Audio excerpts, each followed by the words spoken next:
Hello everyone, and peace of Christ to all of you.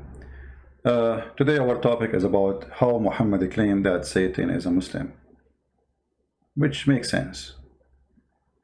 But how sense it make? It makes sense based on the teaching of Muhammad that Islam is satanic. But we will see if Muslims really can explain to us how Satan he converted to Islam. Before we start, I saw a comment by a Muhammadan. And you know, Muhammadan, they comment a lot, especially when I am not here. The second I am here, they flee.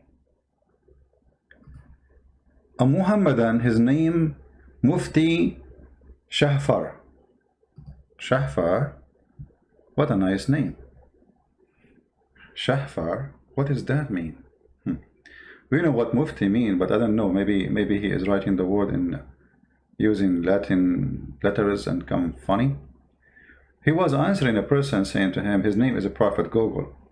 According to your Bible, talking about my comment, just leave Christianity, you blasphemy against God of the Bible. Hey, my friend, as long you are a Mufti, can you help us about why your prophet he kissed a black stone?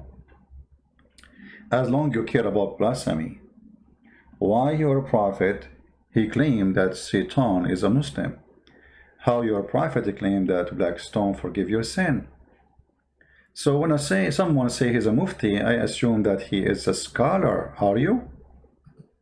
If you are a scholar, I will open my Skype immediately just for you. I will not allow anyone else to call me except your majesty. Guys, do you think this guy is a scholar or he is a bully? What do you think? Say yes, I will call you and I will open Skype just for you. Now we are waiting for the answer, and the answer will never come. He will never call me. He will never say, sure, I'm going to call you and get you busted. Are you there, Mr. Mufti? See, I'm calling you Mr., you know?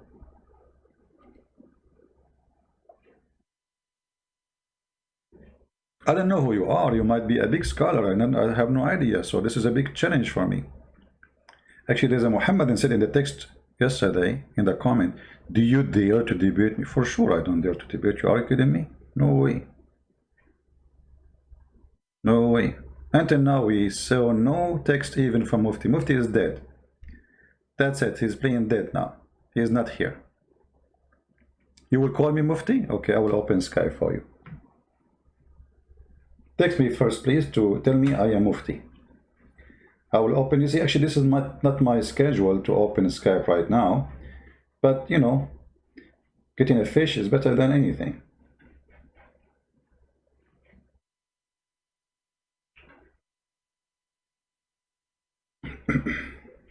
All right, we are getting in Skype.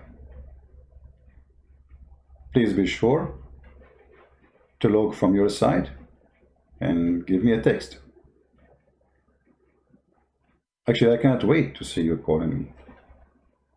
Sounds very interesting challenge.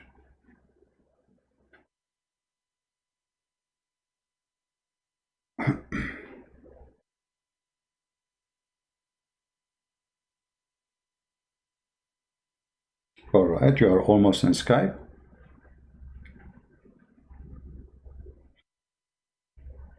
We are there. I'm waiting for your text, my friend. Now, you know, I saw once two Muslims, they are betting. He says, do you want to bet that betting is haram? Huh? Do you want to bet that betting is haram? So do you want to bet that this Muslim, he will not call?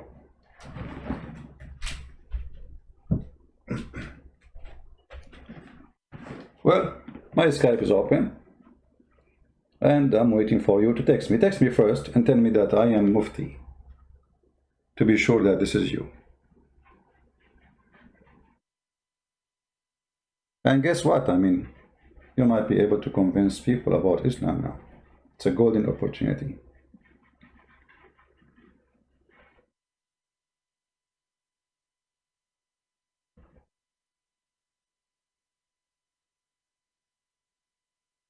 Hmm.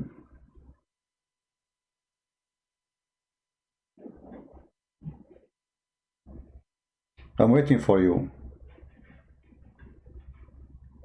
Mufti. Don't waste my time. Well, actually, enter Mufti. He called. He texted me. No, he did not. There's a Muslim here. He says, "Call me today. I will finish you." Okay. As long as we get somebody, he can finish me. That's something I cannot resist.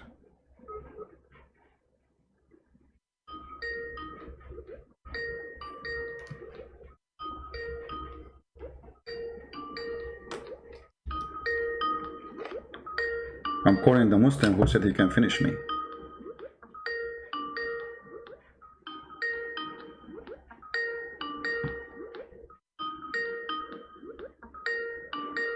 Look like the one who want to finish me is not there.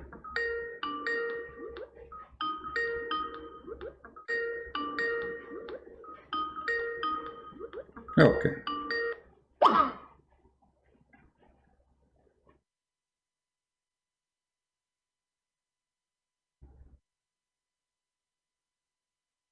We will leave a message for him. Text me when you are ready.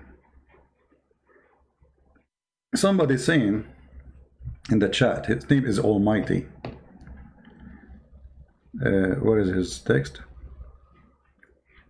Almighty, are you a Muslim, my friend? Mr. Almighty, are you a Muslim?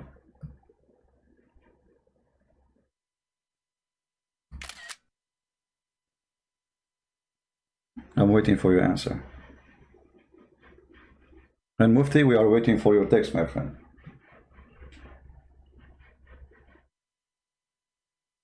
You know, actually, it's funny that your name is Almighty and you do not know. Almighty, he can do and he can be whatever he wants. That's why we call him Almighty. If God cannot do something, he cannot be considered Almighty because he is not God, really.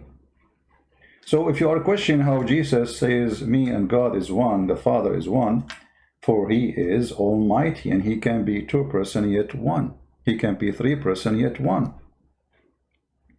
So when the Muslim they question how God can be three persons yet he is one, and they say to you, in which language you are talking to me? 1 plus 1 plus 1 plus 1 is 1. That is your calculation. With God, all your logic disappear. Like, is it logical that Jesus, he is a son of a woman, but he have no father? How come you accept that? Oh, you say because Almighty, he wanted that to happen. So you, Muhammadan, you have a double standard. When you want, you remember that he is Almighty. When you want, you make him a no one. He is not Almighty. What happened to this guy? Mufti, if you did not text me in the coming 3 minutes, I will block you from the chat. You wasted my time. So guys, do you see how easy to answer the Muslim when they say how God can be three persons and yet he is one? He is Almighty. If he cannot be, then he cannot be God too. Are you getting the point? Like if you say to me, how God he can go inside your room and you have concrete. Let's say you are inside a concrete room. How he can get in? In which language you are talking to me? So why you call him God? Is that about possible or impossible? The second you say he is Almighty God, that means nothing is impossible for him. Correct? Now, as long as the Muhammadan they disappear and nobody is calling or texting, actually text me, don't call me right away, just text me. I will log off from my Skype for now because they covered off so we don't get disturbed. And we might go back to Skype later. All right. So our topic today is about Shaitan. He became a Muslim.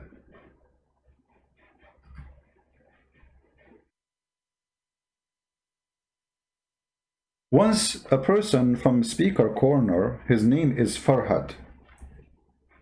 He called me and the guy was so excited.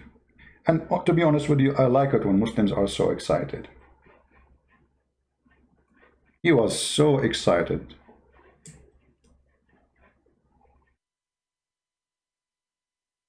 And thank God we have all our debate recorded so Muslims cannot deny it. Even the one, by the way, they try to fabricate things by cutting my videos, still there. So here we have an example of a Muhammadan. He is from South Asia, as he identified himself, and he called me when I am live on air. Hello? Hello, is that Christian Prince? Yes. Right, I've just been watching your YouTube show. All right, and we are live on air, my friend. People, they can hear you. What do you want to say? Of course. I want to address these issues that you're talking about in the Quran. All right. And hopefully you can have a little debate. Sure, go ahead. Okay, if you're going to let me come off of this and go on to the YouTube. Can you speak louder, please? Your voice is gone.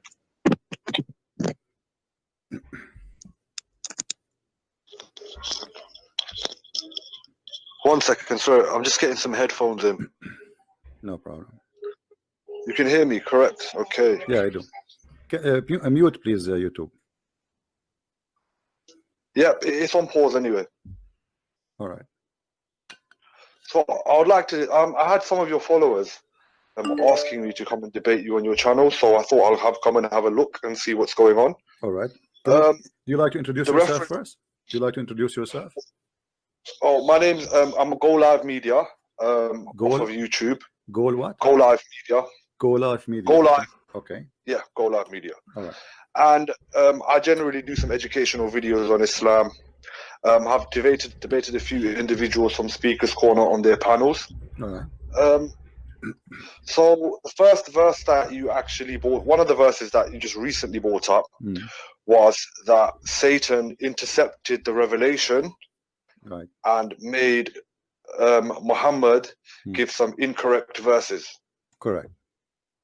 And the verse that you used, it more or less clearly states, Allah actually speaks about this in the Quran, and he says Satan intercepted it, but Allah corrected it and cancelled out the verse. Correct. So I don't see the problem in this. What is your issue with this? Okay, guys, what I shall call you, my friend? Do you have a name to call you with? Farhad. Farhad? Farhad.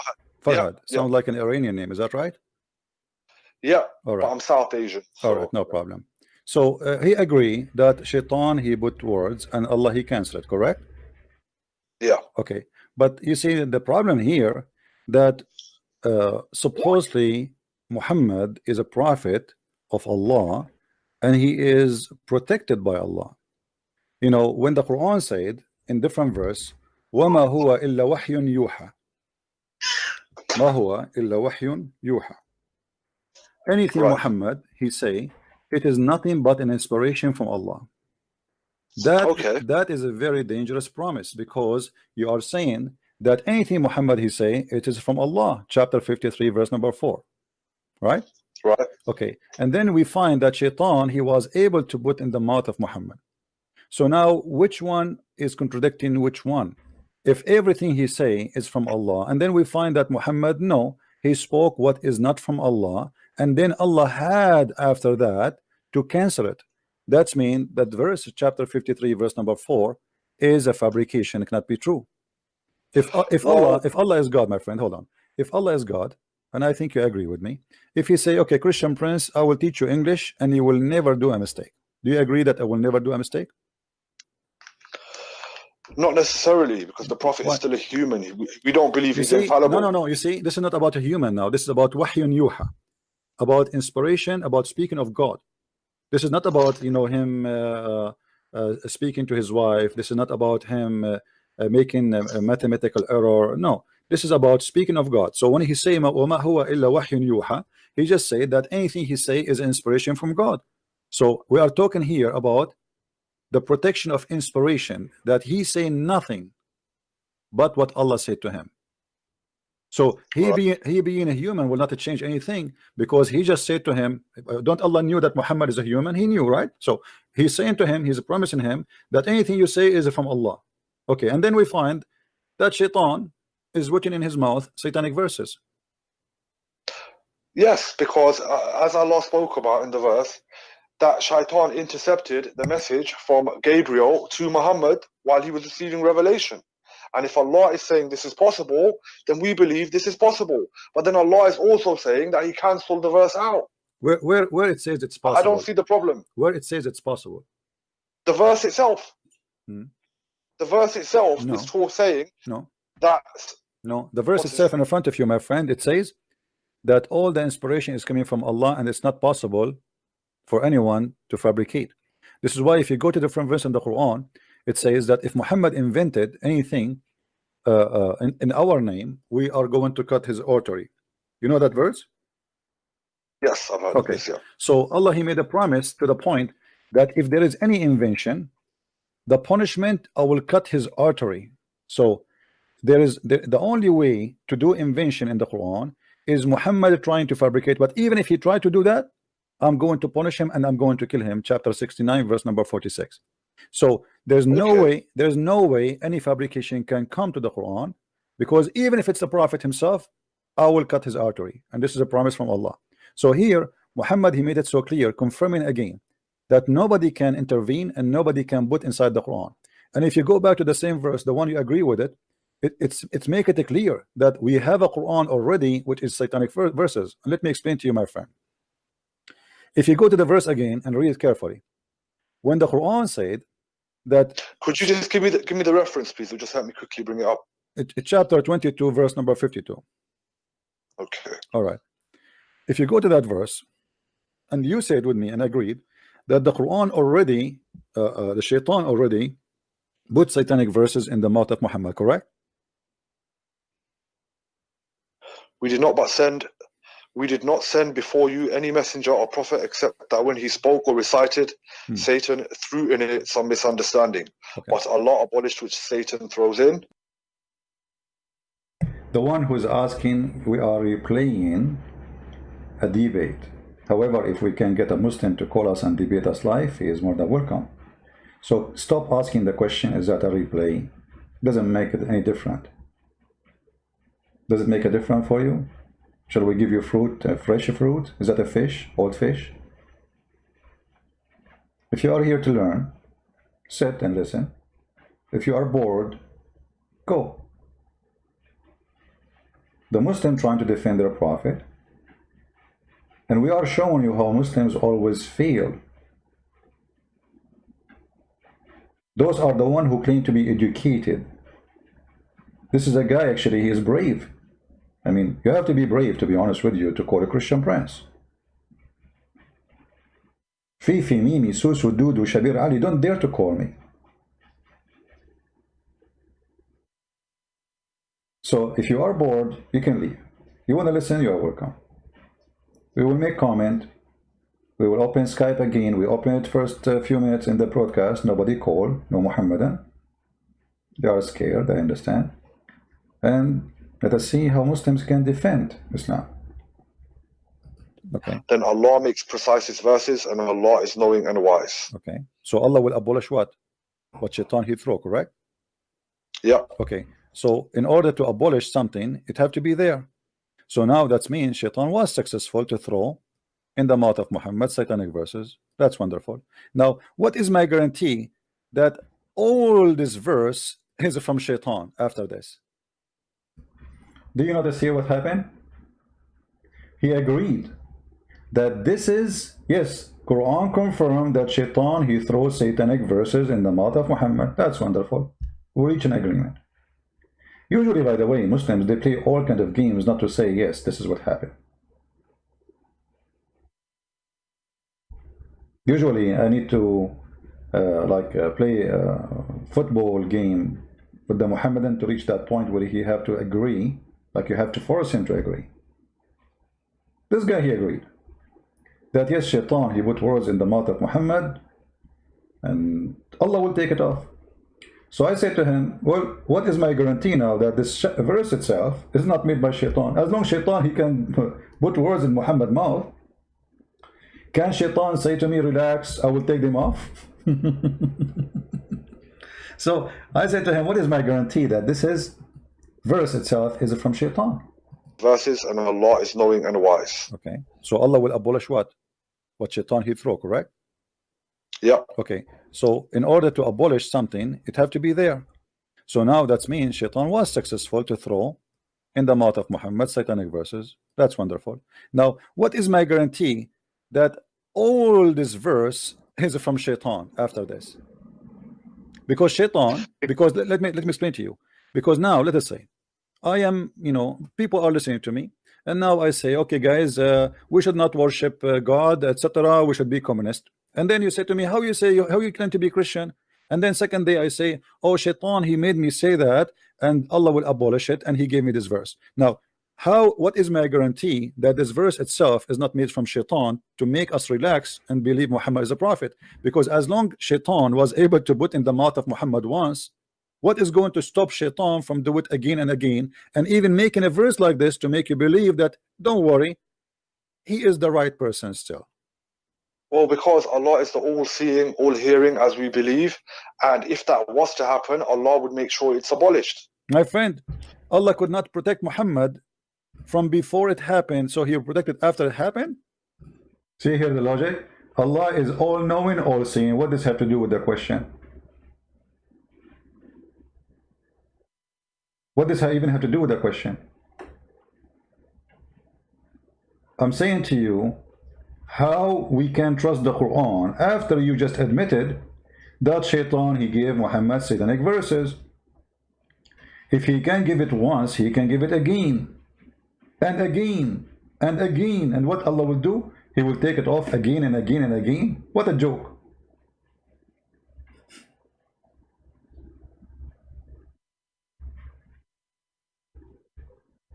Right? Can you see the title? Yeah, sure. The title of this debate is Awesome Debate, South Asian Muslim versus Christian Prince. You can download it from account. It's called God is Love. All right. Actually, I have a link for it in the info. If you click at the info all the way down, you will find a link for it.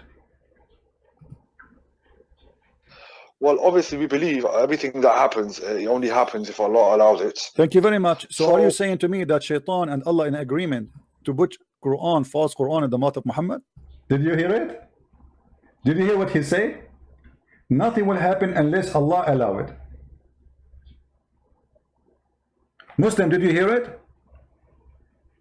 Nothing happen unless Allah allow it. So Allah allowed the Bible to be corrupted according to Muslims. Allah allowed the Torah to be corrupted according to Muslims.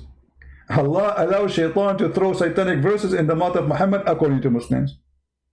So who's Allah?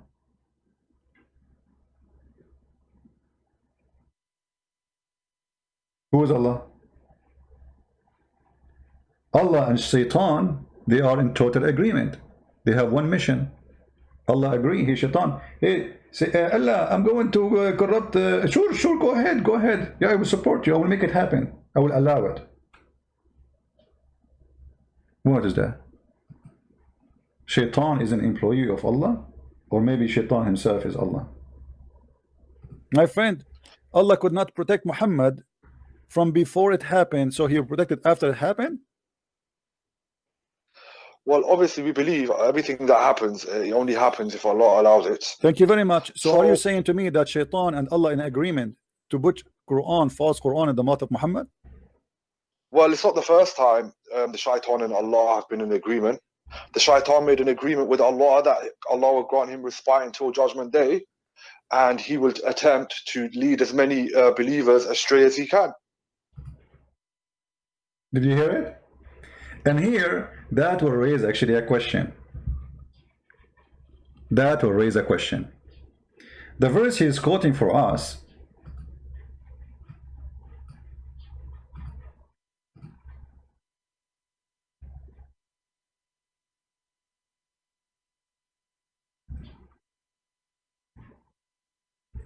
let us see.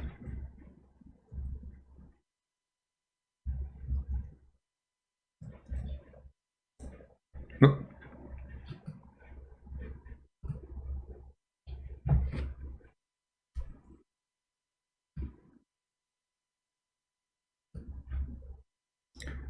This is part of the Quran. This is chapter 7, verse number, you can read, you know, from verse number 11 if you want. And here, by the way, there's a very important point. I would like you, all of you Christians and atheists, whoever listen, even Muslims, to take a note. How many times we heard Muslims saying that nobody can make Quran? How many times we heard Muslims saying nobody can make Quran? Didn't we hear that? We do, right? All the time. But guess what? This guy, he just told us that Shaitan, he have many agreements with Allah. And where we can find those agreements, we can find them in the Quran. As an example, here it says, he said, which means Allah, what prevented you from bowing down when I have commanded you? He said, I am better than he. You created me from fire and you created him from mud. Okay, hold on. Who is the one who said this? Shaitan. So how are you Muslim? You say nobody can make Quran if this is Quran of Shaitan. I don't know if you understand my point. I hope I don't have noise in the background. I have my fan on. If nobody can make not a single sentence like the Quran as the Muhammadan claim, which is very funny and stupid to say. Because if I make right now anything, they will say this is not the same. I mean, who is the judge? Here we go, Muhammad, he received satanic verses, and Muhammad could not recognize that it's not from Shaitan. The angel, he came to him long after, say, hey Muhammad, Habibi, what you did, Muhammad, this is not from Allah, this is from Shaitan. So Muhammad himself could not recognize if this is from Shaitan or not. Sound and picture, you're shaky? Really? Okay, let me see why it's shaky. It's changed because it's forbidden here to have belly dancing. Why is shaky? It's not shaky for me, my friend. Maybe you have a bad internet. Maybe you have a bad internet. So he said, who he said, if we ask the Muslim right now, who he said that, they will say Shaitan. Okay, but this is Shaitan talking. How you say to us, nobody can make Quran like the Quran, and now we find that Shaitan making Quran. And guess what? The Quran is not only answering Allah. No, he is answering and he is ending the same as Allah by the letter Noon. As an example here. إِلَّا إِبْلِيسَ لَمْ يَكُنْ مِنَ السَّاجِدِينَ. Muhammad trying to make Arabian music, like, you know, I saw a cat, she was so fat, she was chasing a rat. So you have to end with the letter. So Allah, he finished the word with in. Shaitan answered Allah saying Mintin. Allah said to him, go down and be from Saghirin. And then he said to him, Inni min al-munadhirin.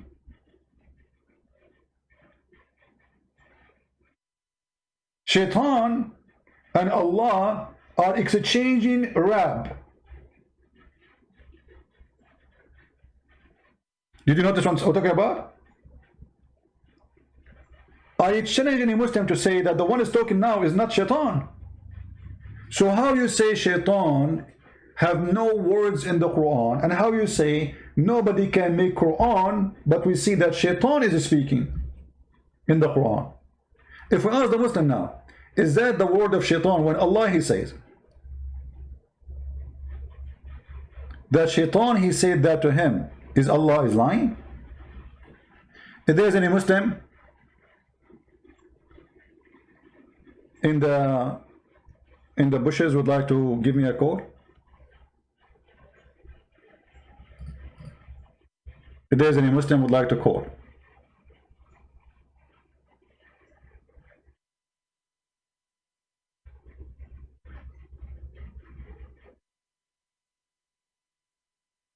If there is any Muslim would like to give me a call to open my Skype.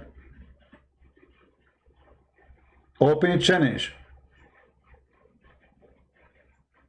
Any Muslim would like to call me. Look like there's nobody. There is? Where is? Okay, let me open Skype then.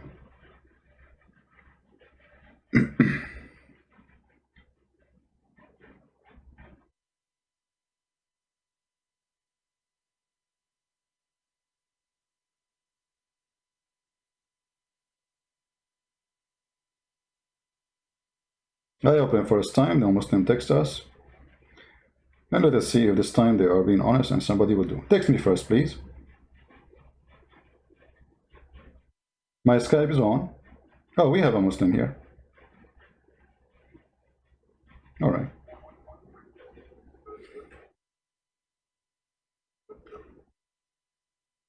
But I hope his internet is good because I hear the sound of like...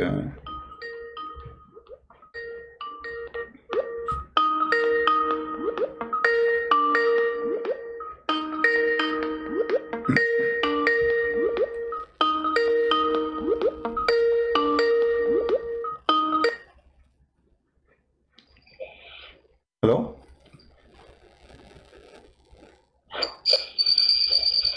Hello? Shalom, my friend. How are you doing? Yeah, alhamdulillah, I'm fine. How are you, brother? All right. So you are listening to us, my friend? Because I see you saying you are, can I call you? And I said, sure, I will call you. So are you listening to what we said? Yeah, so Yeah, so how... can you hear now? Hello? Yeah, I hear you, I hear you. If you can speak louder, that will be better. How you Muslims, you say that Quran is the book of God, and all the Quran is made by God, and then we find that the Quran says Shaitan said, and said the following. So is the Quran, all of it is made by God, or there is some of it is made by Shaitan? Okay. So first of all, we Muslims, we believe that Quran is the word of God, Allah subhanahu wa ta'ala, and it is not from Shaitan or Shaitan or from any other source. It is only from the creator of the heavens and the earth. So the question is, so how is it possible that it is from Shaitan? Actually, no, it is only from Allah subhanahu wa ta'ala. But can you read with me chapter 7 as an example? Chapter 7, verse number 12. It says, he said, I am better than he. You created me from fire and you created him from mud. Who's talking? Yeah, okay. This is Satan said. Actually, this is because of his arrogant and egoism, I can say arrogant. And he have created me out of fire, and you have created him out of clay or dust. Doesn't matter. Why shall I my friend, this is not the question. This is not the question. I'm not talking about if Shaitan is a good guy or not now. I'm saying, you just told me that all the Quran is from God, but here it says that he said that. Who is the one who said those sentences? Shaitan. Is it Allah who said, I am better than he? You created me from fire and you created him from mud. Who is the one who said that? Yeah, okay. Who is the one who said that? God Almighty, he mentioned what Satan he said, he's accused. So he mentioned. Okay, so exactly now we agree that the one is talking here is Shaitan. He said, Shaitan said that. Is Allah lying when he say, is Allah lying when he said Shaitan, he said that, or it's a true? This is what he said. Yeah, of course. God Almighty, Allah subhanahu wa ta'ala, he mentioned what Satan said. For example, he mentioned what Noah said to his people. Exactly. So now, my friend, don't change topic. Don't change topic. I think you are not listening, my friend. I am saying if the Muslims and the Quran say nobody can make Quran like this, you cannot even make a verse like this. So this verse is made by Shaitan. So what's your logic actually? I don't know. My logic is the Quran. Who is the one was responding and adding the letter yin at the end? Like here, if we read together, قال ما منعك ألا تسجد إذ أمرتك قال إني خير منه خلقتني من نار وخلقته من طين. Okay, Shaitan. You have a bad connection, too bad. Hello? Uh-oh. We lost the guy.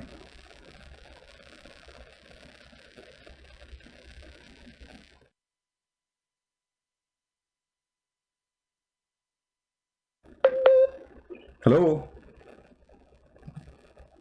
Yeah, my dear brother, I can hear now. Okay, my friend. So when Shaitan, he added the words Yeah.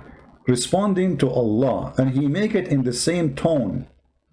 How you explain that to me? So Allah, he said in the word before, Sajideen. Shaitan, he answered to him, Min teen. Allah said to him, Saghirin. Shaitan said to him, Mundhareen. So what is this? How Shaitan is Allah subhanahu wa ta'ala mentioned, my dear brother, what I understand is this: Allah subhanahu wa ta'ala mentioned what Shaitan replied. Yeah. Shaitan said, he mentioned it in the Quran. For example, let me give an example. And before giving the example, I want to share one verse. Chapter 26, please check. Chapter 26, verse number 210. It is mentioned, وَمَا تَنَزَّلَتْ بِهِ الشَّيَاطِينُ وَمَا يَنبَغِي لَهُمْ وَمَا يَسْتَطِيعُونَ إِنَّهُمْ عَنِ السَّمْعِ لَمَعْزُولُونَ. Chapter 26, verse number 210. So, it is mentioned that the devils, the Satan, have not brought the revelation down, the Quran, and it is not allowable. It is not possible for them, nor would they be able. They will never be able to do to reveal the Quran, because what is the reason? The reason is innahum ani sam'i lama'zulun. Chapter 26, verse number 212.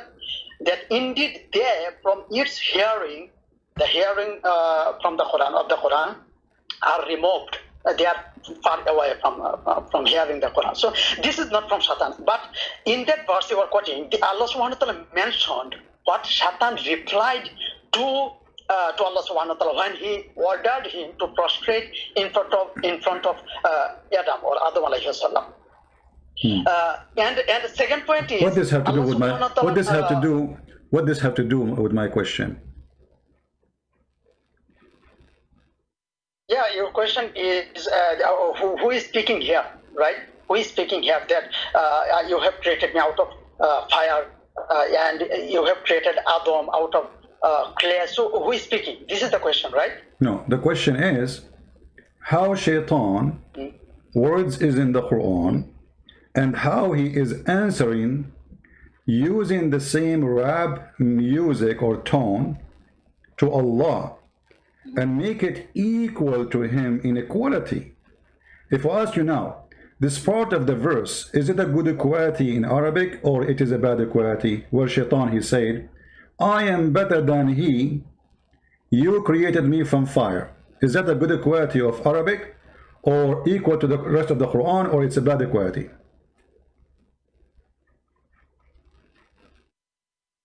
Yeah. So the question is that Shaitan, he was replying that I am better than him. So, my dear brother, actually I could not understand what you are trying to say, because what I said is this: God Almighty mentioned. Okay, let me explain to you. If we have a book, and the book is written by one person, but then this person, he is quoting somebody else.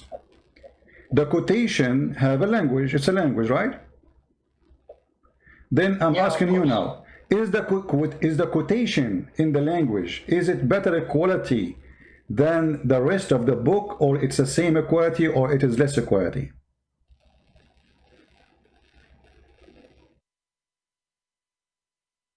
Yeah, I don't know actually. I'm not understanding this issue. What do you mean understand? You understand very well. Yeah. Okay, so you understand very well. I want an answer. You don't know what to say, right? Made it clear. Chapter 200. No, you don't make it clear. I don't care. I don't care what chapter you quote. I don't care what chapter you quote. I'm asking you, is this sentences made by Shaitan or by anyone, is it the same quality as the rest of the Quran, or it is less quality as Arabic? No, it is mentioned in the Quran. It was the language. So what do you mean by it is the same quality or not?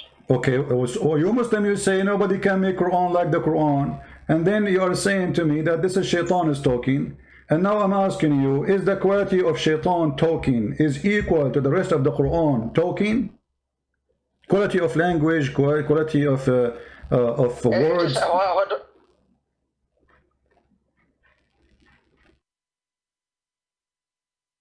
Yeah, okay. So which one? Who is better quality? Yeah, my dear brother, please. Okay, first. Okay, let me check. First of all, give me the reference you are quoting from Shaitan. Which verse? Chapter 7, verse number 12. I said that to you from the beginning. It doesn't matter. There's many verses, by the way. I mean, it doesn't matter really. Yeah. Okay. So, is the quality of shaitan words in the Quran are equal to the quality of Allah words in the Quran?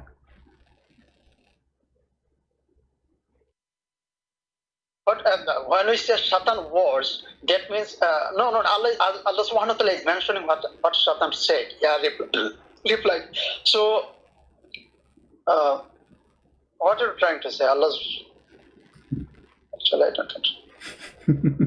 Okay, let's see the previous verse. Yeah. I heard you swallowing your tongue. I understand. Listen, I mean the question is very simple. There is a sentence made by shaitan, and there is a sentence made by Allah. Both of them, they are located in one page. Both of them, they are in Arabic. Which one of them is better quality as language, as a strength, as a clarity, as power, as tone? Is the words of Allah better than the verse which is shaitan, he said, or the verse of shaitan is better than Allah? Everything in the Quran, every single word in the Quran, Allah is mentioning, informing us. And Shaitan, what Shaitan said, this is the same quality, yeah? Because this is not Shaitan is talking to us. This is Allah subhanahu wa ta'ala. But okay, Allah, so guys, it's not shaitan talking to us. Okay, hold on. So are you saying that when Allah he said that shaitan he said he is lying, he's changing the words? Are you saying that when Allah he said I am better than he, Allah is not quoting shaitan word by word? Allah is lying. My dear brother, Allah, if you reply something, yeah, and if I say that, oh, brother Christian Prince, he said this, yeah, if I write in a book, that doesn't mean that you are writing the book or you are speaking. Doesn't matter, but what I say is, when you say, okay, my friend, listen, when you say Christian Prince said this, shouldn't you quote what I said exactly, correct? You cannot change it. If you are honest, you will quote me word by word. Okay, so Allah is quoting shaitan word by word. So how you just said to me this is the same equality? That means shaitan equality in Arabic is the same equality as Allah equality in Arabic. That means shaitan Quran is the same equality as Allah Quran. Okay, first of all, we have to keep in mind that at the time of when Shaitan he replied, in which language did he reply? We don't know. I don't know actually. So I don't know in which language they were speaking at the time of Adam. Okay, hold on. No, we know. According to you Muslims, when Adam sneezed, when Allah was creating him, he speaks Arabic. He says, Alhamdulillah. So don't tell me you do not know. No, why did you get this? Is it mentioned in the Quran? Mention all over, yeah, we can show you the reference. Is it okay? Hold on. When you Muslim, you speak about things, everything you have to bring from the Quran, or you have other sources. You as a Muslim, be honest with me. You accept only Quran now? I have not found in the glorious Quran any verse that Adam alayhi wasallam, he was speaking Arabic. So I didn't get it from the Quran. So can you show me any verse? Then I can. All right. Let us go a little bit. Check it. So no problem. As an example here. Yeah. Because I know a verse of the Quran. My friend. Yeah. Is that Arabic? Are you speaking Arabic now? No. So why you are quoting something to me in a funny Arabic if you do not know Arabic? Is that trying to impress me that you know Arabic, but you don't? So what's the point of saying those things in a language you don't understand? And it's coming in a very funny way. So listen, in chapter 17, verse number 11, chapter 17, verse number 11, it says, and I want you to read with me in the screen. Chapter 17, verse number? 11. And the human was ever hasty. Ibn Abbas mentioned the story of Adam when he wanted to get up before his soul reached his feet. When his soul was breathed into him, it entered his body from the head downward. When it reached his brain, he sneezed and he said, Alhamdulillah. Do you see it? And Allah answered him in Arabic. Yeah, he said, maybe he's, my dear brother, Alhamdulillah just means praise be to Allah. So in Arabic, he said in Arabic language. Where is it mentioned in the Quran that he said in Arabic language? For example, if I say in my own language, my language is Bangla. Bangla is my mother tongue. So when I say Alhamdulillah in my Bengali language, that means I'm translating in Arabic Alhamdulillah. So did he say that he spoke in Arabic? No. I don't. So when you say Alhamdulillah, okay, is Alhamdulillah, it is Arabic or it is Urdu? Alhamdulillah is the translation. All praise and glory is due to Allah. If I say in English, no. He said no. You see, he did not translate. He said Alhamdulillah. He did not translate. He said Alhamdulillah. Otherwise, he will say something else. He will say like chaos, Alif Lam Mim. He will say Shalom. He said Alhamdulillah. Is Alhamdulillah an Arabic word? Okay. Ibn Abbas, maybe he wrote the tafsir, or he spoke in his mother tongue was Arabic, right? So that is why if Adam alayhi wasallam, he spoke English, for example. If he said that all praise and glory is due to Allah, and if I speak in Arabic, then I shall say, oh, Adam alayhi wasallam, Adam, he said Alhamdulillah. So this is the translation. This is not the exact word in that language. So I don't agree with that. This is a translation. Yeah, of course. Okay, let me ask you. The Shahada written in the chair of Allah is written in which language? Shahada, are you quoting hadith or? I'm asking you the question. Answer me, please. The Shahada, which is written on the chair of Allah, in the throne of Allah, is written in which language? Shahada was written. It is not mentioned in the Quran in any part. This is not the question. This is not the question, my friend. I mean, why Muslims they have to play all kinds of games to avoid the answer?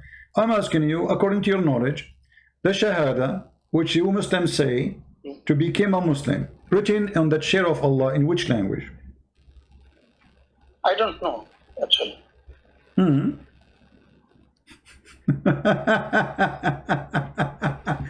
As I know, it's in Arabic. Okay, as I know, it's Arabic, because when Adam, he commits sin, he asked Allah for forgiveness, and then Allah, he said to him, let me show you the hadith in English, as long as you do not know anything about Arabic. Give me a second. I know you are quoting the hadith. Yeah, I know. So you know the hadith. Here we go. So you know the hadith. So why now you are denying that you do not know? A second ago you say I do not know. Now you agree that you know the hadith. And what the hadith is saying, that it's written in Arabic. It's written exactly as we are saying, Ashhadu an la ilaha illallah, correct? Wa anna Muhammadan a false prophet. So it is the translation, maybe. So how are you sure that it was written in Arabic? Does the hadith say that yes, it says it says the word is in Arabic. There's no prophet but Allah. Shahada, the Shahada. You Muslims, even if you're Indonesian, you have to say it in Arabic. Even if you are an Israeli, you have to say it in Arabic. Even if this is the Shahada. And they did not mention, in no way of saying that when Adam, he saw what he was reading different words, and this is the meaning of it. It says exactly what he said, the Shahada. My dear brother, let me say one thing, just one thing. At the time of Moses or Musa alayhi wasallam, there was Shahada, right? Because all the prophets, they said La ilaha illallah. This is our beliefs. And we believe that all the prophets, first of all, they said La ilaha illallah. They didn't say in Arabic. No, not at all. And the Quran, for example, it is mentioned in the Quran chapter 14, Surah Ibrahim, verse number 4, that Wama arsalna min rasulin illa bilisani qawmihi. Yeah. So we didn't send any messenger except speaking in the language of his own people, of his own nation. Okay. So every messenger was sent in the language of his own and nation. before.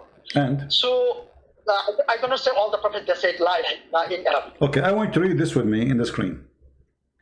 You see, you jump to say I do not know because simply you are trying to avoid the embarrassment. Even when you're Muslim, you translate, you don't even translate the word. You say لولاك ما خلقت الأفلاك. لولاك, if not you, I created nothing. Let us read the hadith. Question, and this is sunnah.org. What is the respect of ulama of the religion of Sharia about this hadith? لولاك ما خلقت الأفلاك. Is that a correct hadith? Is that so? The question is very clear. The answer, indeed, the Prophet of Allah sallallahu alaihi wasallam is the reason for the creation of Adam alayhi salam and the universe. If Muhammad, if the Prophet sallallahu alaihi wasallam was not to exist, then Arsh, the chair of Allah, the board of Allah, the tablet of Allah, the pen of Allah, the sky, the earth, the heaven, the hell, the trees, the stones, and all other creatures will not exist. Muhammad is Allah, obviously, because Allah exists just to serve Muhammad. And then if we go here, you will see, it says, when Adam, and you see the reference for the hadith in front of you, when Allah said, when Adam made a mistake, he asked, oh Allah, I asked you for the sake of Muhammad to forgive me. Allah said, oh Adam, how do you recognize Muhammad when I have not yet created him? Adam said, oh Allah, when you created me and blow into me the spirit, I lifted my head and I saw written على العرش, even the word arsh is, La ilaha illallah Muhammad Rasulullah. So you are trying to fabricate an answer to fit with the propaganda, denying that this is what he said, my friend. So are you saying to me, are you Muslim saying to me that Adam, he said something different and you Muslim are just translating? My dear brother, this question I asked to many imams in my country, in my villages, in my district, and all of them, they say this is a weak hadith. We don't accept it. And okay, hold on. So here that the sheikhs are answering by weak hadith. The sheikh is answering. This is weak. This is not. Guys, anything we show them is weak. Anything doesn't matter. It's weak. That's it. It's weak. Now let me make it more clear. As long you see, I show you reference from your book saying clearly that they use Arabic. Can you show me from your book reference that they did not use Arabic in the time of Adam?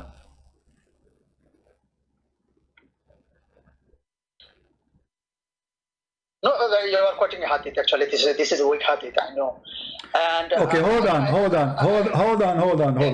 First of all, it's okay to lie, no problem. You don't even know the hadith. Okay. Just to show everybody that you do not know what I'm talking about. This hadith is located where? As long as you know it's weak. Located where? What the book name? No, I cannot remember. So guys, he do not even know where this hadith is located, but he's sure it's weak. No, I studied it. Yeah, No, you don't study it, because if you study it, at least you will know which book. Okay, study it in which book? You study it in which book?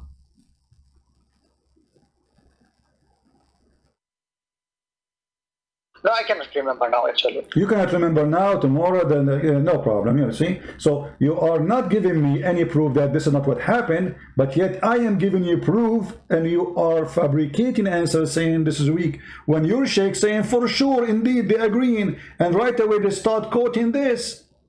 And it says here in the front of us, authentic. It's sahih, authentic.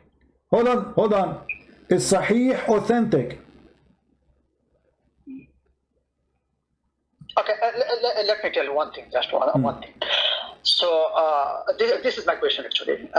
My question is that at the time of Moses, Muslims, all the Muslims believe the Shahada was not the La ilaha illallah Muhammad Rasulullah. No, it was not the Shahada. The Shahada was La ilaha illallah Musa Rasulullah.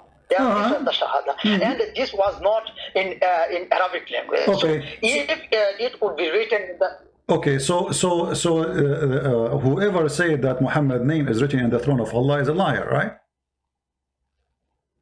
this is not mentioned in the Quran. You have to show me from the Quran. I am not expert in hadith. You have to show me from the Quran because and I think that if you discuss regarding to the Quran only, it will be better for me actually.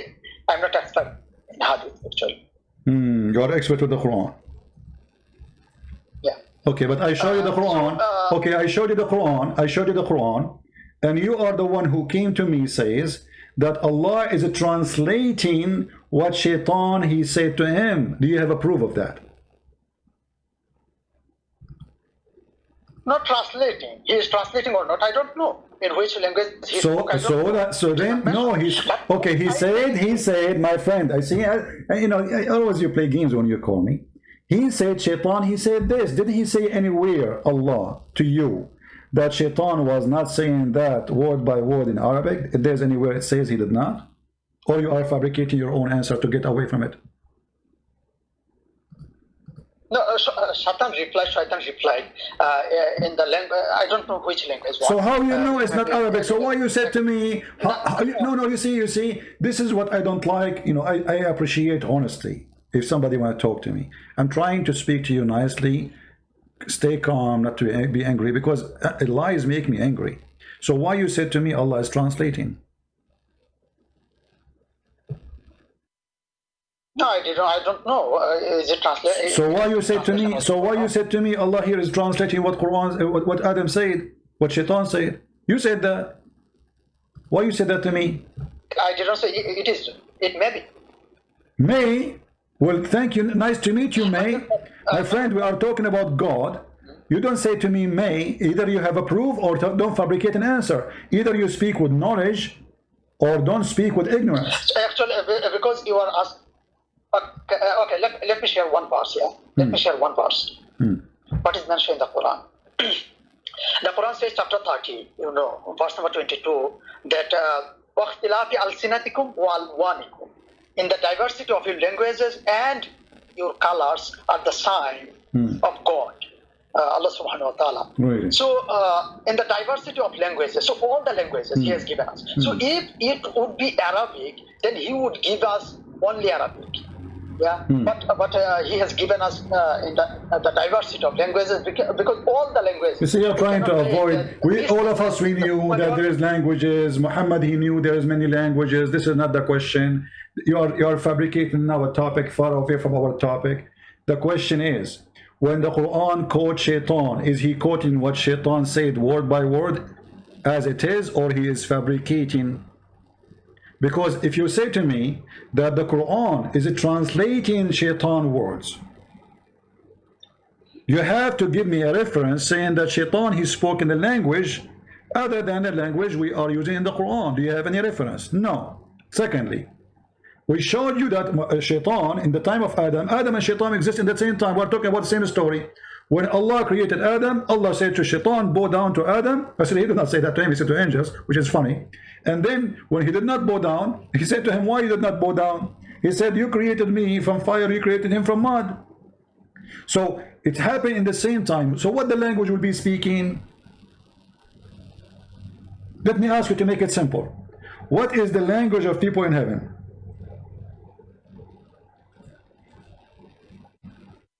I don't know. Actually, I said I don't know the language. Hold on. What do you mean? What do you mean you don't know?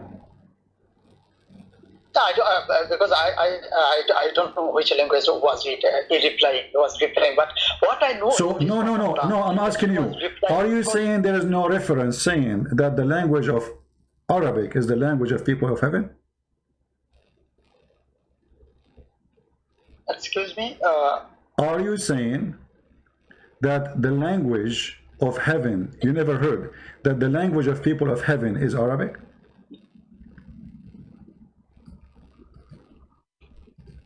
No, I don't think so. Okay, what if we prove that? Is that going to prove? Because remember, Adam, because remember, my friend, Adam himself was in heaven, correct? Okay. Shaitan himself was in heaven, correct? Jannah, yeah. Okay, so if we can show you that Muhammad, he said that the language of people of heaven is Arabic, then this is the language they spoke. from the beginning. What do you think? Is that okay? Okay. So if it is mentioned that the language of Adam in Jannah was Arabic in authentic hadith, so okay, that's okay. But I don't know actually hadith. Okay, so when Muslim then they give an answer, and when the Muslim even they give a hadith, let us say a hadith is not authentic. Why you Muslims even they have the hadith if it's garbage? Why you Muslim you confuse others and you confuse yourself between what is false and what it is not is true? So why you have books full of garbage, and one day we show you the garbage, you say this is garbage, and those hadith and hold on and those hadith when they are created by liars? And why the Muslim they carry them on? And why the Muslim did not reject them from the first day? And why the Muslim did not? Why the Muslim, if it's something rejected, why it's printed? Why it's published? Why it's reserved? Why it's there? So this is what you Muslims do. The second we mention something for you, it's embarrassing. You say it is rejected.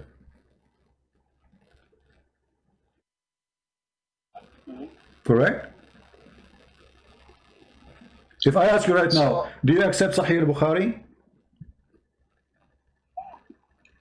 Is that the I cannot give the answer to this question because I'm expert in Quran, I'm not expert in Bukhari. Doesn't matter. So Doesn't matter. What is the most authentic book for you after the Quran? Give me a name. This is Bukhari. Okay, so if I show you now something from the Bukhari, are you going to accept it? I'm not expert. I have to. So that's okay.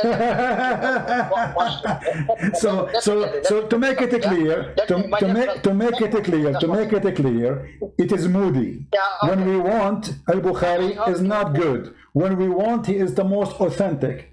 If I quote for you out of al-Bukhari, you say no, show me from al-Bukhari. If I show you from al-Bukhari, you say, oh, I'm not going to accept al-Bukhari now. So you have to show me from the Quran. Well, the Quran says, Allah, he said, Shaitan said, and it is in Arabic. He did not say anything else.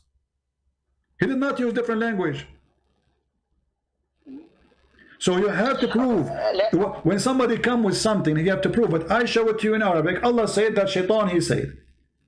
Can you show me anywhere in Islamic religion, single hadith, saying that Shaitan did not speak Arabic when Allah he spoke to him? Can you show me that or not?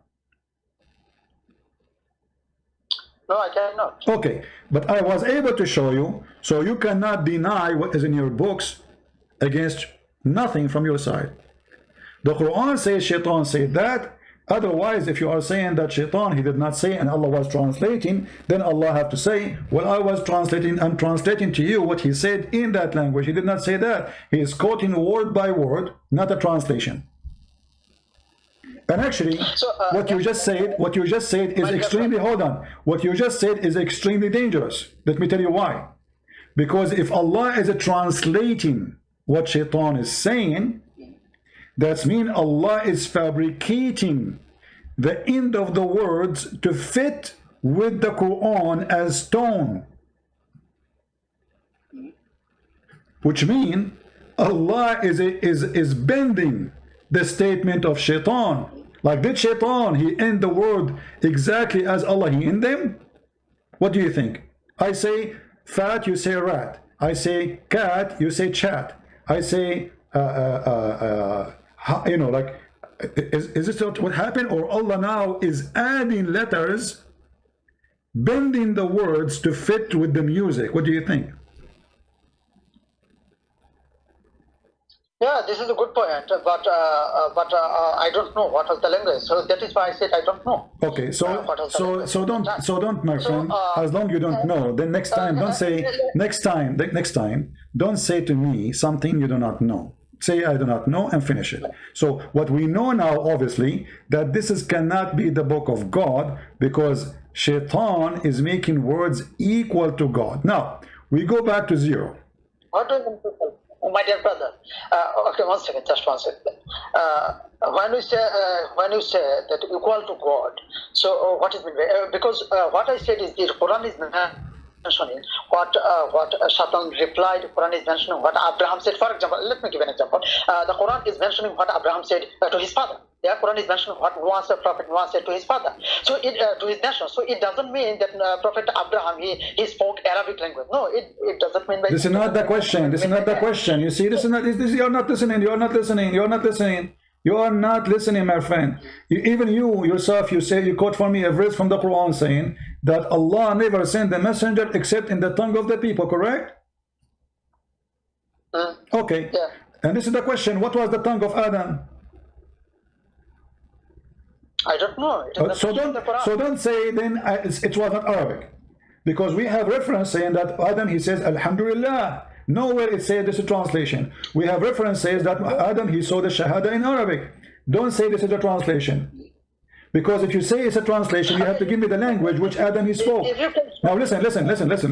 Now, as long you are the one who mentioned this verse, which is a big problem for you now. You're in trouble. Chapter 14, verse 4. وَمَا أَرْسَلْنَا مِنْ رَسُولٍ إِلَّا بِلِسَانِ قَوْمِهِ لِيُبَيِّنَ لَهُمْ فَيَضُلُّ اللَّهُ مَنْ يَشَاءُ وَيُهْدِي اللَّهُ مَنْ يَشَاءُ. Okay. وَمَا أَرْسَلْنَا مِنْ رَسُولٍ إِلَّا بِلِسَانِ قَوْمِهِ. We never sent a messenger except in the tongue of his own people. Do you agree with that? Yeah, of course. Okay. How you are from where? From which country, my friend? I am from Bangladesh. Yeah. Wonderful, Bangladesh. So you are from Bangladesh. How Muhammad became a messenger to you when the Quran says we never send any messenger except in the language of his own people? So we have two conditions. Condition number one, he have to be speaking your language. Condition number two, he have to be from your people. Is Muhammad from Bangladesh? He speak a Bengal language. Is he or he's not? Of course, he is not. Of course not. Okay. So the question is, if he spoke in Arabic language, how can he be my prophet? So because I'm from Bangladesh. Okay, that's a good point. But the answer is mentioned in the Quran, chapter 34, verse number 28. It is mentioned. Okay, let me check once again. What chapter you say? Chapter 34, Surah Saba, verse number 28. Chapter 34? It is mentioned. Chapter 34. Chapter 34. Yeah. 34. Okay, 34. Okay. Verse what? 28. 28. Okay, go ahead.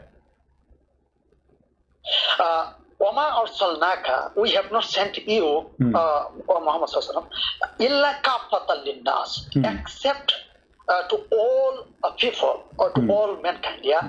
Bashiro wa nadhiro. Okay, hold on. You see, in front of me, I see translation. It says universal. Does it say universal? It says كَافَّةً لِلنَّاسِ. كَافَّةً لِلنَّاسِ. Doesn't say all mankind. Where is the word mankind? Where is the word universal? Where it says the word universal? Okay. All the people. Okay. Let us see. Okay, hold on. Let us see how silly the conversation we have, me and you. Sadly, you just agreed that the Quran said, "I never send a messenger." Never, ever. Focus with me. Never, ever. I send a messenger unless he speak the tongue of his people. And then you say to me, this verse saying that Muhammad was sent for all mankind. I mean, who is the stupid here? If he is going, he said, I never, my friend, listen. Let me finish my to explain. I never, ever send a messenger. He confirmed that never happened. Never happened, never will happen. And the verse is mentioned in the time of Muhammad, not after Muhammad. So Muhammad is included. We never send a messenger except in the language of the people and his people, which means he has to be from them. Not only he speak the language, he has to be from the people. And then you say to me, this verse Muhammad saying that he was sent to all mankind. That will be stupid because this is a clear contradiction. Go ahead. Okay. So the question is that he spoke in Arabic language and his language was Arabic. So in this verse, it is mentioned that he has been sent to all mankind or to all people. Can you show me the word all mankind? No, it says for all the people. All the people where those people live? Yeah, well, the answer is mentioned in the next part. وَلَكِنَّ أَكْثَرَ النَّاسِ لَا يَعْلَمُونَ. But most of the people don't know. Okay, okay, no, hold on. Okay, hold on. No, the verse you mentioned, most of people do not know. That is silly. Sorry to say to you, this is stupid. I mean, the guy, he is sent for them and they do not know. He is there already. But look, isn't it the Quran says that Allah, he sent Muhammad to the mother of the village and what is around it? Yeah, mother of the village, woman hawlaha. Okay, what is around it? And what is okay, guys? Allah he sent Muhammad to the mother of the villages, and what is around it? What is around it? Yeah, what is around it? The rest of the people. All the world is around. Why? The earth is flat? Because it is the center. Actually, we can say the center. Hold on. Okay, hold on. Okay, so Mecca is the center. Mecca is the center of what? No, we can say, for example, because for example, the Eastern people, they pray towards the Western people. Western people, they pray towards the Eastern people. They're not. So we can say this is spiritual center, yeah. So this is the physical center because the earth is not flat. This is round. So this is not. We cannot say this is in the center of the earth. This will be nonsensical. Okay. You know what? Okay, wait. Listen. Let us make it simple. Allah, he never sent a messenger unless he speak the tongue of the people. What is the tongue of the people around Mecca? Yeah, he sent in the language of the tongue of the people. In the language. In the time. The question is so hold on, no, not the time. Don't lie. This has nothing to do with time. We never send a messenger unless he speak the tongue of the people. Doesn't matter what time. In the past, in the future, and now. We never send. And why he sent it in Arabic? Why he sent it in Arabic, my friend? Why Allah he sent the Quran in Arabic? Okay, let me make my understand. I want to understand myself. So, in the tongue of the people means in the language of the people, right? What? In the tongue what? Yeah, okay. So, say again what? Okay. Yeah, in the language of the people. Okay, let's check another verse also. For example, chapter 25, yeah, verse number 1. Chapter 25, verse number 1. It is mentioned that Tabarak alladhi nazzala al-furqana ala abdihi liyakuna lil alamin nadhira. Blessed is he who sent down the criterion. This is the Quran. Ala abdihi, upon his servant, that he may be a warner to alamin. Alamin means to all nations. No, that's false. No, alamin. The Muslim believe there's two kind of creatures. There's genie and there's a human. Correct? Yeah. Okay. You Muslims, because of your prophet. Hold on. You Muslims, because your prophet, he said to you that he was able to convert genie into Islam, correct?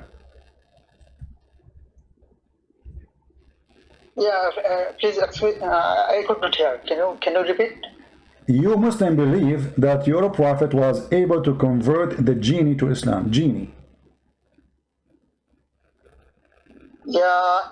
There is a creature, a jinn, a spiritual creature. No, a genie are not spiritual a creature. Where do you get this from? Is it shaitan? Is a genie? Is it shaitan? Is a genie? So how you make him a spiritual creature? Huh? No, one second. What do you mean shaitan? Shaitan, the word shaitan has been used for referring to among mankind and among jinn. So shaitan does not mean only among the jinn. So shaitan just means who has gone astray or far away from. No, don't. You are mixing things upside down, my friend. Isn't it the Quran make a definition that shaitan is one of the genie? Yeah, Shaitan was, he was Iblis, he was among the jinn. Yeah, okay, so he is one of the jinn, correct? He is one of them. One of the jinn, yeah. Okay, so they have the same nature, right? Yeah, let me share the verse. Chapter 18, verse number 50. Which is just one second, let me check. Chapter 18, verse number 50. One second. Yeah, chapter 18, verse number 50. It is mentioned that why the Qulna lil malaikati isjudu li Adama fasajadu illa Iblis kana min al jinn. That means mentioned when we said to the angels, prostrate to Adam or Adam, and they prostrate except Iblis, and he was of the jinn. So he was among the jinn, yeah. Okay. So what's the question? So he's not a spiritual creature, because this is funny, because it says we showed you from the first verse that Shaitan, he said to Allah, why I will bow down to Adam if you created me from fire and you created him from mud? So how you made him a spiritual creature? That's very funny. Secondly, let us go back to the topic. Hold on, let's listen. You are taking me away from the topic now. Listen. So Shaitan is one from the jinn. We agree, both of us. Now, Shaitan is one of the jinn. Was Muhammad able to convert Shaitan into Islam? No, he was able to convert a jinn into Islam, not Satan. Satan just means who has gone astray. Okay, you know how to read Arabic? You know how to read Arabic, correct? Yeah, I can recite the Quran. I can read the Quran. Yeah. Yeah, you can read. You can make out reading the Arabic, right? Okay. So let us see what the Hadith says. This is the Hadith in the front of your eyes. I want you to read it for me. I want you to practice little of your Arabic, because you know how to read letters. Oh, I can help you. Here it says, Aisha, she said, التمست رسول الله صلى الله عليه وسلم فأدخلت يدي في شعره فقال قد جاءك شيطانك فقالت أما لك شيطان فقال بلى ولكن الله أعانني عليه فأسلم. The whole word here is what is shaitan. Do you see the word genie there? There's no genie. Okay, what happened to shaitan at the end? He says, وَلَكِنَّ اللَّهَ أَعَانَنِي عَلَيْهِ فَأَسْلَمْ. Allah helped me against shaitan and he became a Muslim, correct? فقلت أما لك شيطان فقال بل ولكن الله أعانني عليه فأسلم. Yeah, one of the my dear brother, Satan is among the jinn who has gone astray, and he has become, for example, among the human beings also there are some good people, bad people, and for example, one bad. Hold on. So there is a good shaitan and bad shaitan now. There's a good shaitan and bad shaitan. He did not say. We're not talking about genie now. We are talking. He mentioned clearly. He said shaitan. I asked you, is the word genie there mentioned? You said no. It says shaitan. So is there a good shaitan in Islam and bad shaitan too? My dear brother, Satan is not. Satan just means who has gone astray, and this may be among the jinn. This may be among the human. My friend, the question is very simple. This is not just. Your prophet, he mentioned the word shaitan. Is there a good shaitan and bad shaitan in Islam? No, there are good jinn, bad jinn. So don't go there then. Don't go there. We are not talking about the genie now. We knew that shaitan is one of the genie, but now he's a shaitan. Already he's a shaitan. He is not. He is one of the genie, yes, as a kind, but he's a shaitan. And your prophet called him as a shaitan. So how Muhammad was able to make shaitan to become a Muslim? My dear brother, he was not Satan, he was Iblis. Yeah, so, we can say Iblis. Hold on, so he was what? He was what? Hold on. No. You see, when you talk to me, I like to put stop so we can understand. You said he was not Shaitan, he was Iblis. What do you mean? Let me clarify one second. So he was among the jinn. He was his name was Iblis, and he did not follow the commandment of God. That is why he was called Satan. Satan just means who have gone astray from the path of God. And what about who is those shaitan? Okay, those satans, my friend, the Quran mentioned too that there's shayateen, not only one shaitan, correct? Yeah, shayateen. Okay, so if there's only one Iblis, who are they, the shayateen? Who said Iblis? First of all, I said the shaitan or shaitan is not a name or is not a title. It just means who has gone astray from the path of God. So there are so many shayateen. I lost you. So shaitan, we have Okay, so you are saying to me that those shaitans are being deceived genie, correct?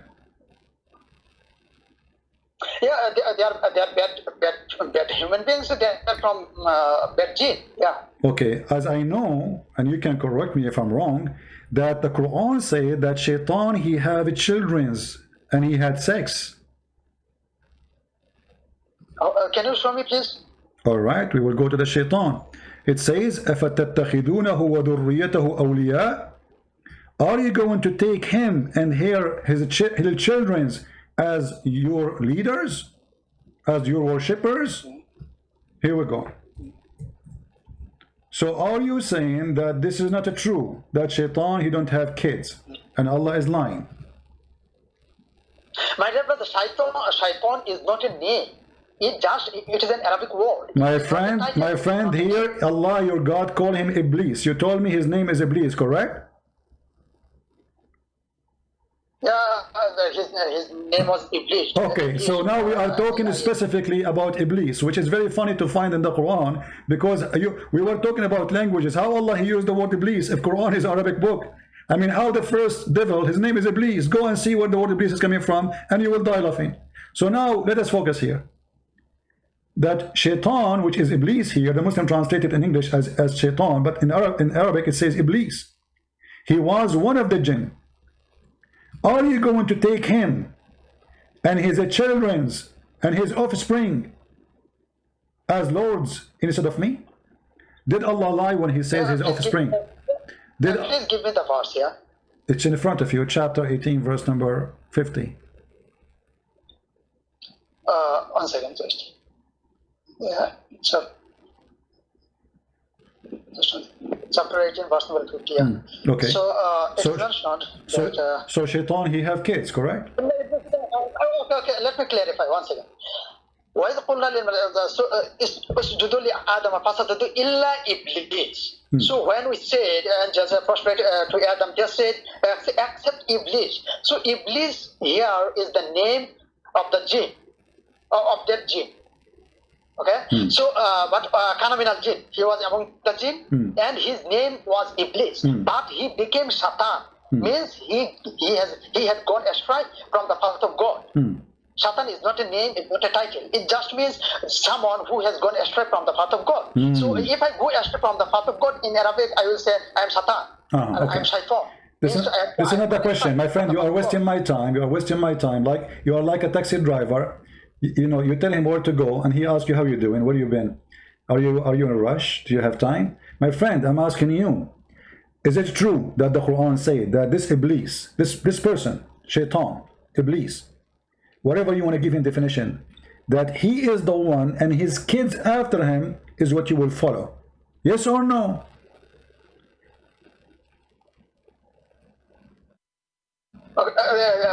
Shaitan is not one person. Or this is not the question. This is not the question. Why? You see, don't make me lose my voice. And people, they say, Christian Prince, you have to be patient. I mean, how I can be patient? I am so patient with you. Honest to God. I mean, you need a special patience to deal with Muslims. My friend, the question is very simple. The verse in the front of us saying clearly that you are going to follow a specific person. His name is Iblis. And his children's, not others, genie, his children's. Does it say that in the verse or not? Yeah, exactly. So when Muhammad he said that Shaitan he became a Muslim, he's talking about one of the kids of Iblis.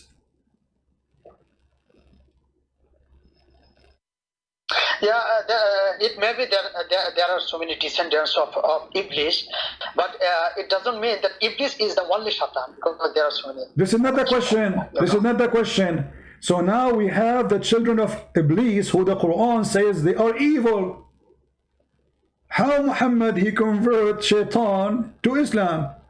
And here I need to ask you too, as long as we are mentioning this funny story, How shaitan he have kids? Descendants, it may be understood that it means that those who followed him. So yeah. No. What? You make me dizzy now. I have a cross eyes because of your answer. I'm asking you now. How shaitan have kids? How he have kids? How he? You know, in order to have kids, I have to go and get married. All right. So shaitan he have kids. What happened? How he got his kids from? Where he got them from? Yeah, my dear brother, we have to clarify that Dhurriyatahu. So if we understand in this way that this means the kids and children, that means he has wife and he has children. So I don't know how the tafsir writer they understood it. Okay, let me help you. Are you saying you never heard that shaitan he had sex and he lay eggs? No, I'm not sure that he had wives and he had something like that. No, I did not say he have wives. I said he have sex and he lay eggs. I did not say the word wife. Did I say the word wife? Okay. How he lay eggs? Do you agree with that? Are you quoting from the Quran or? I'm quoting from Mickey Mouse. Yeah. So I'm asking you, have you ever heard this before or not? No, I have not heard.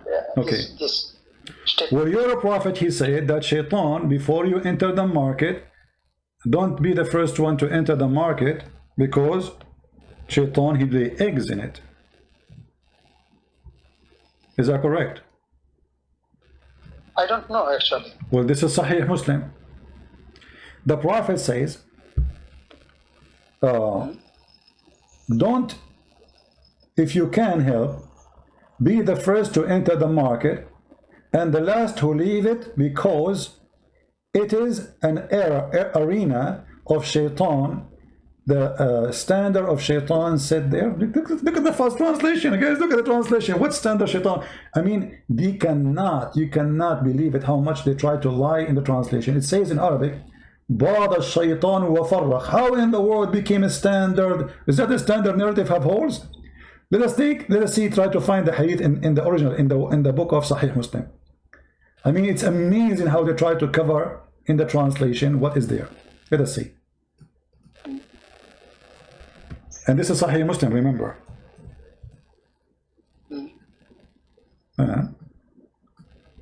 Let us see.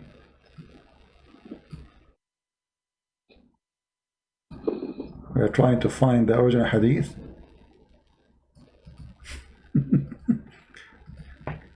Shaitan, he lay eggs.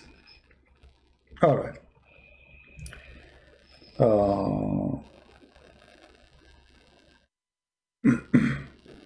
But I want to understand myself one issue, because in the Quran the word shaitan has been used for mankind also, right?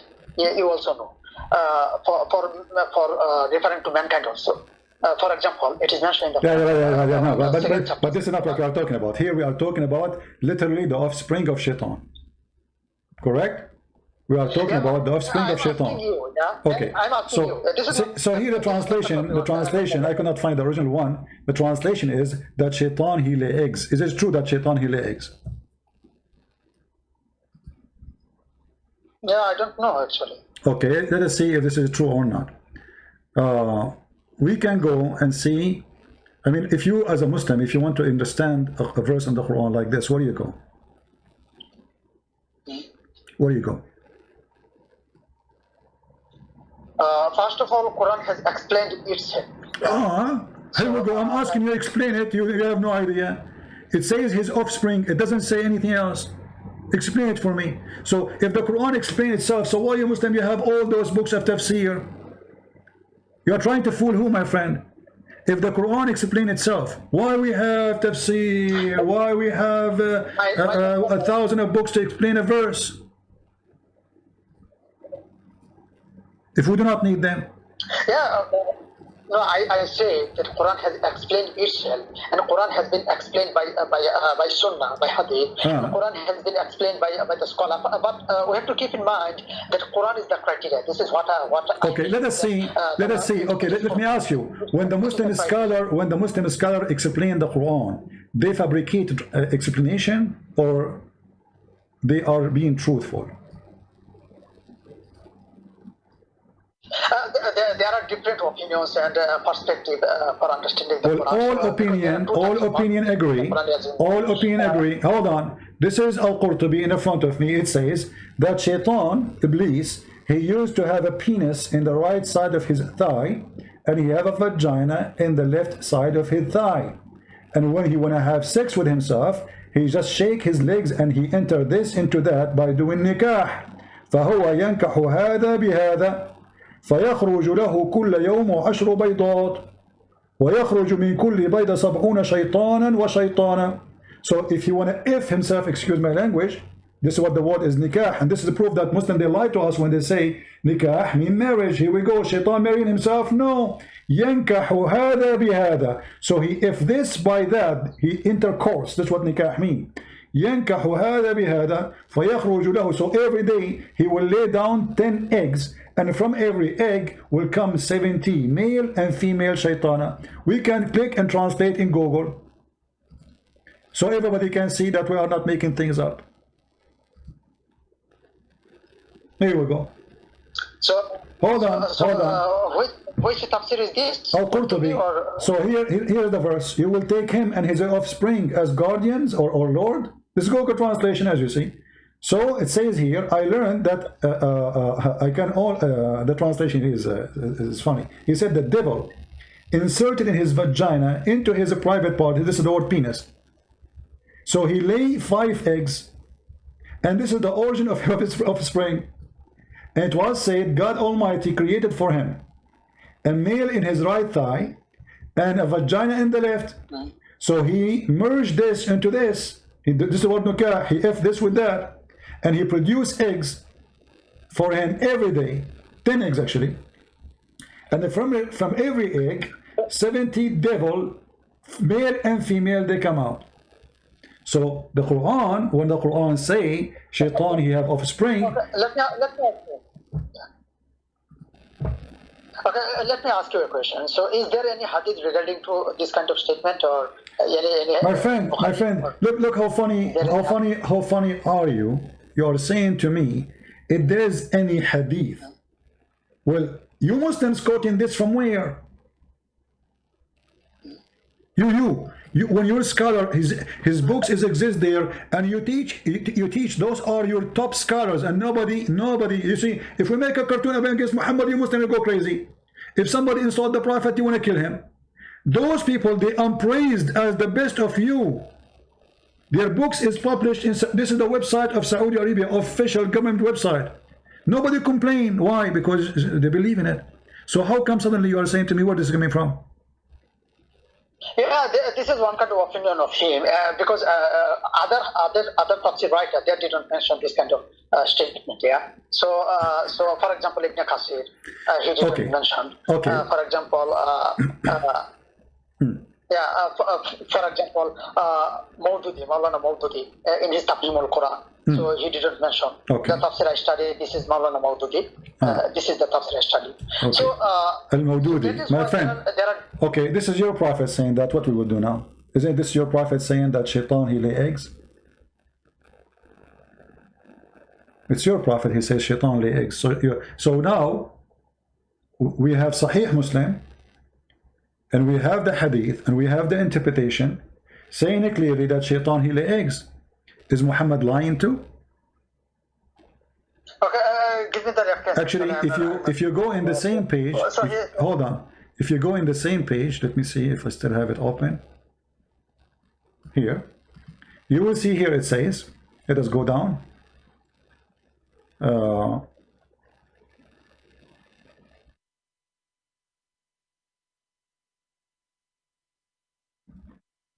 The messenger of God, may Allah bless him, grant him peace, he said, don't be the first to enter the market, nor the last to exit it. Where is the part he says he lay eggs? Hold on, because it says there. See, the translation here is stupid. Here the translation should say, for he, the shaitan, he lay eggs. Here the translation can be very funny. So he lay eggs. Okay, give me the reference actually. I cannot say. Give me the reference. Sahih Muslim. This is Sahih Muslim. I don't see the number here, but you can find the same hadith in Riyadh al-Salihin, hadith number 1842, or you can go to Al-Qurtubi. However, all of them, they are giving reference that this is from Sahih Muslim, as you see. Here we go in front of you. It says Sahih Muslim. Actually, I cannot check because the number is not mentioned. Okay, let me find it for you. Okay, hold on. Let me find this hadith for you, which is from Sahih Muslim.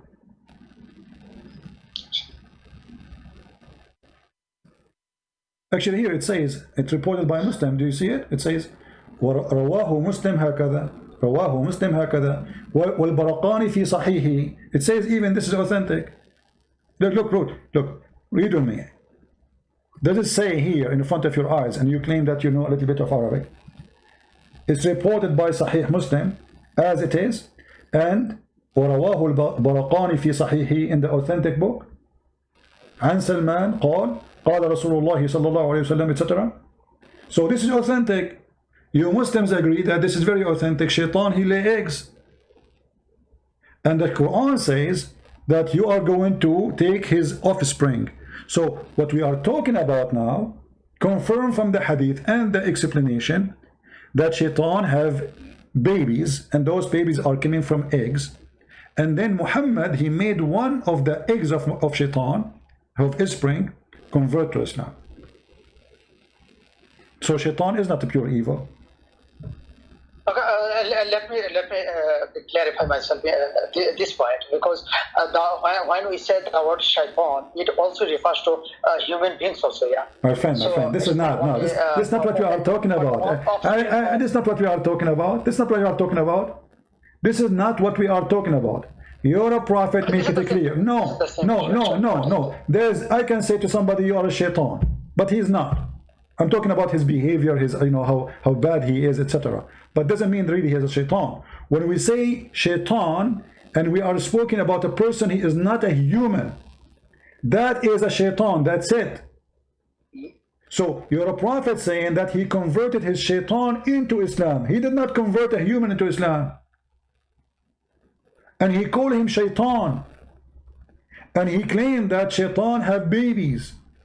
And all the one will mislead us, they are from the babies of shaitan. And we show you the verse from the Quran. And we show you the interpretation of the verse. So now, in order to get away from this, you come with your own interpretation. The Quran says offspring of shaitan. The Muslims explain the offspring. They say shaitan, he have, yes, babies. And shaitan, he lay eggs. In the top of that, you're a prophet, he claimed that shaitan, he have sex with Muslim women. Is that correct? My dear brother. Okay, let me share one verse, yeah, first of all, because this is the same topic. Let me clarify. Chapter 2, verse number 14. You can see it. Chapter 2, verse number 14.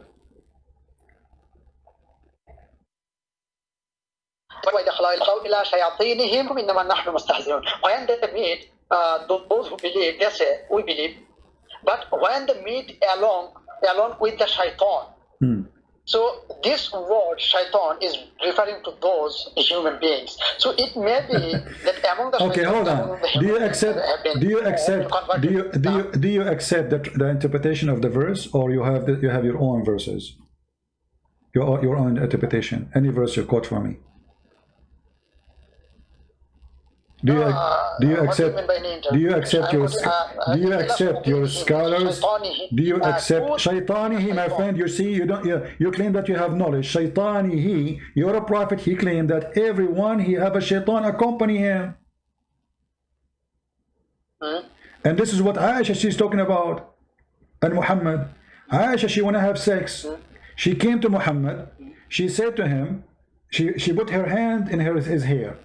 Muhammad, he claimed that the behavior of Aisha by putting her hand in his hair, that her shaitan is making her do that. And the reason Muhammad is accusing Aisha of shaitan making her want to have sex with him, because he cannot have sex. This is why if we go in the Quran, hold on, okay, this is why if we go in the Quran, there's a verse that says, okay, hold on, you see, as long you said the Quran, as long you said the Quran explains itself, I will take advantage of you. Because this is not me, as you know. No, don't change. Listen, you are the one who can explain the Quran, and I want to take advantage of this. Chapter 113, chapter 113, verse number 3. Can you explain to me this verse? Chapter 113. 113. The whole chapter is like a few words. I mean, very, very funny chapter. You know, it's 2 words, the whole chapter. I don't know how they make it a chapter, but what you can say. Surah Falaq, right? Yeah. Yeah, okay. So, which verse? Okay, it says here, من شر غاسق إذا وقب. What غاسق إذا وقب? What is that? What وقب mean? Waqab, when it is okay, what is meant by waqab? Just one second. The translation is, because this is critical word actually, from the evil of darkness when it settles. This is the when it settles. It means that at the time of darkness, so it may be there are some bad things in the nature. So I am seeking refuge in Allah subhanahu wa ta'ala from all kinds of evil things in the darkness. Yeah. What does that mean? This is that about shaitan, or it's about something else? No, this is not about shaitan. Read the verse after it. Read the verse after it. From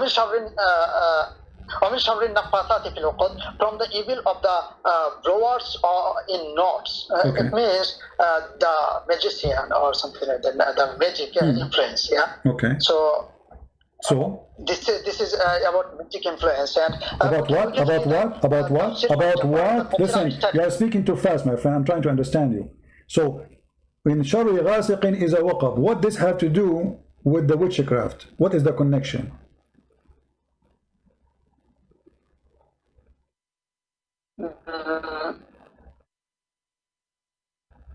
What happened? I think. What happened when night come? And there is a word that's called waqab. Later we will go for it. And then he says, from the evil of witchcraft. Okay, let me check the tafsir. Yeah. Okay. What tafsir you want to check? Tafhim al-Quran. This is the tafsir I studied. Which tafsir? That is written by who? Tafsir al-Quran. Maulana Maududi. Yeah. Who is this guy Maududi? Who is this guy Maududi? He's a scholar. He's a scholar, really? He's from. Yeah, of course, he's a scholar. Okay. So do you accept a Maududi then? Yeah, I study this tafsir much more than anything else. Okay. So he mentioned, just one second. He mentioned that Omishari was from the evil of night's darkness when it spreads around. It means in his commentary he said, after seeking Allah's refuge, generally I'm reading, from the evil of the creatures, now prayer is being taught for seeking refuge from the evil of some special creatures in particular. Okay? The word ghasiq in this verse literally means dark. Thus, at another place in the Quran, it has been said, establish the salat from the declining of the sun to the darkness of the night. Okay. And what the word waqab mean? Okay. What the word waqab mean? Yeah, waqab means to enter or to overspread. Wonderful. Guys, to enter. What is going to enter? What is entering what? To enter to. Okay, let me finish. Then I can. No. One by one. What is going to enter? Enter what? What is going to enter what?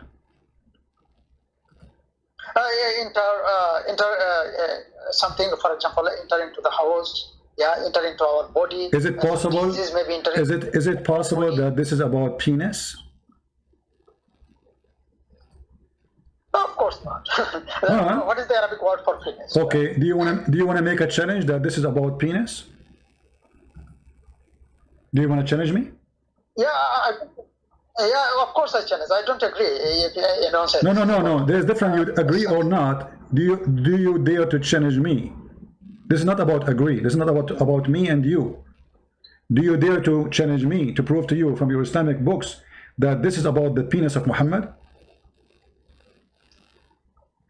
And the penis of Muhammad,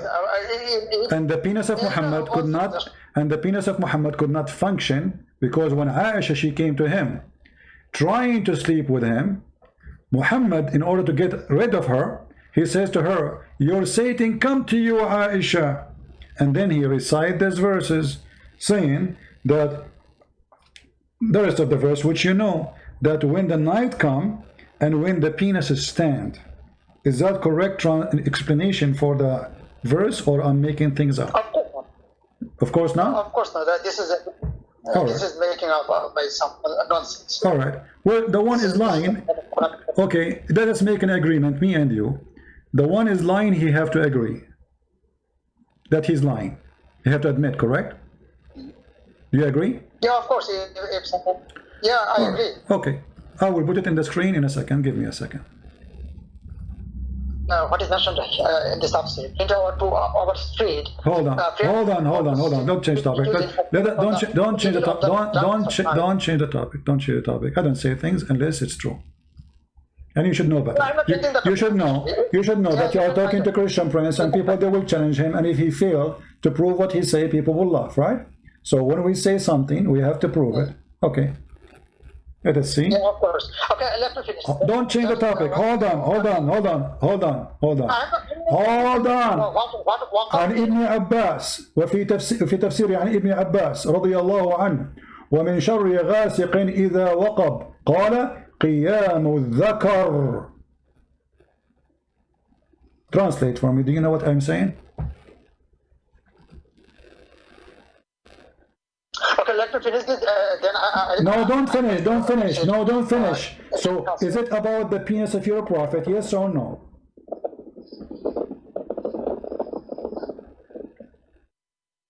Okay, let me check if there is an answer.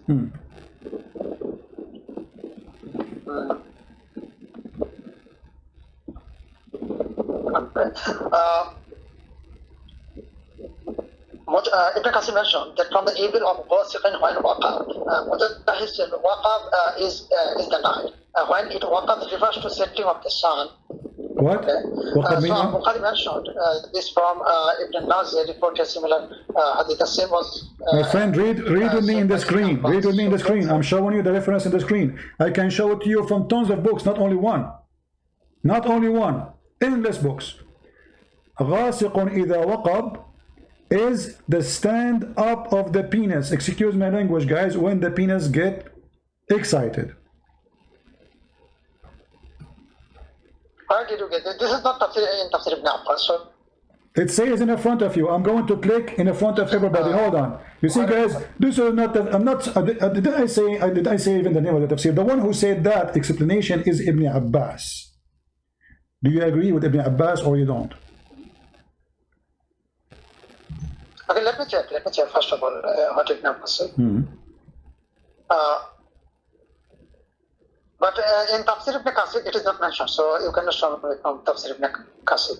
Oh, you want only from Ibn Kathir? So, you want only Ibn Kathir?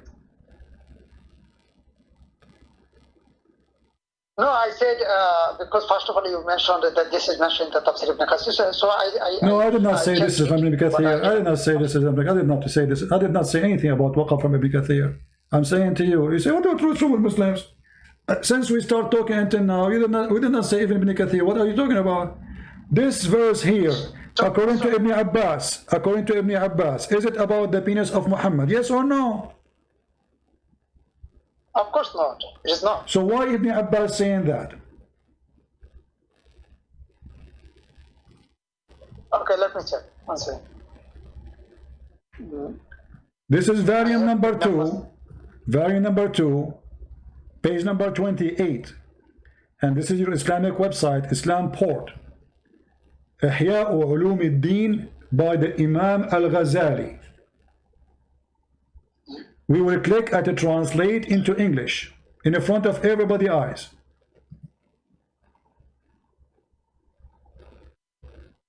But the tafsir what I have downloaded before Ibn Abbas, so this kind of statement he didn't mention or he didn't say.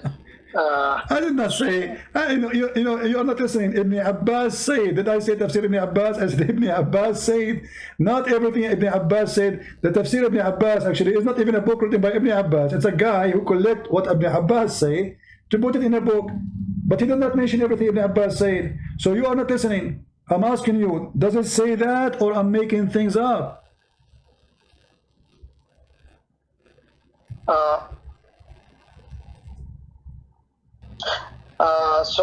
No, what Ibn Qasim mentioned from Ibn Abbas, he said something else. So I'm not sure what he said. Okay. For example, Ibn Qasim mentioned from Ibn Abbas that waqab refers to setting up. What? So darkness from the evil of darkness means, for example, the Tafhimul Quran, Mawdudi mentioned that from the crimes of the darkness. Because in the darkness, listen. Why we are wasting our time? The question is, am I lying or Ibn Abbas he said that?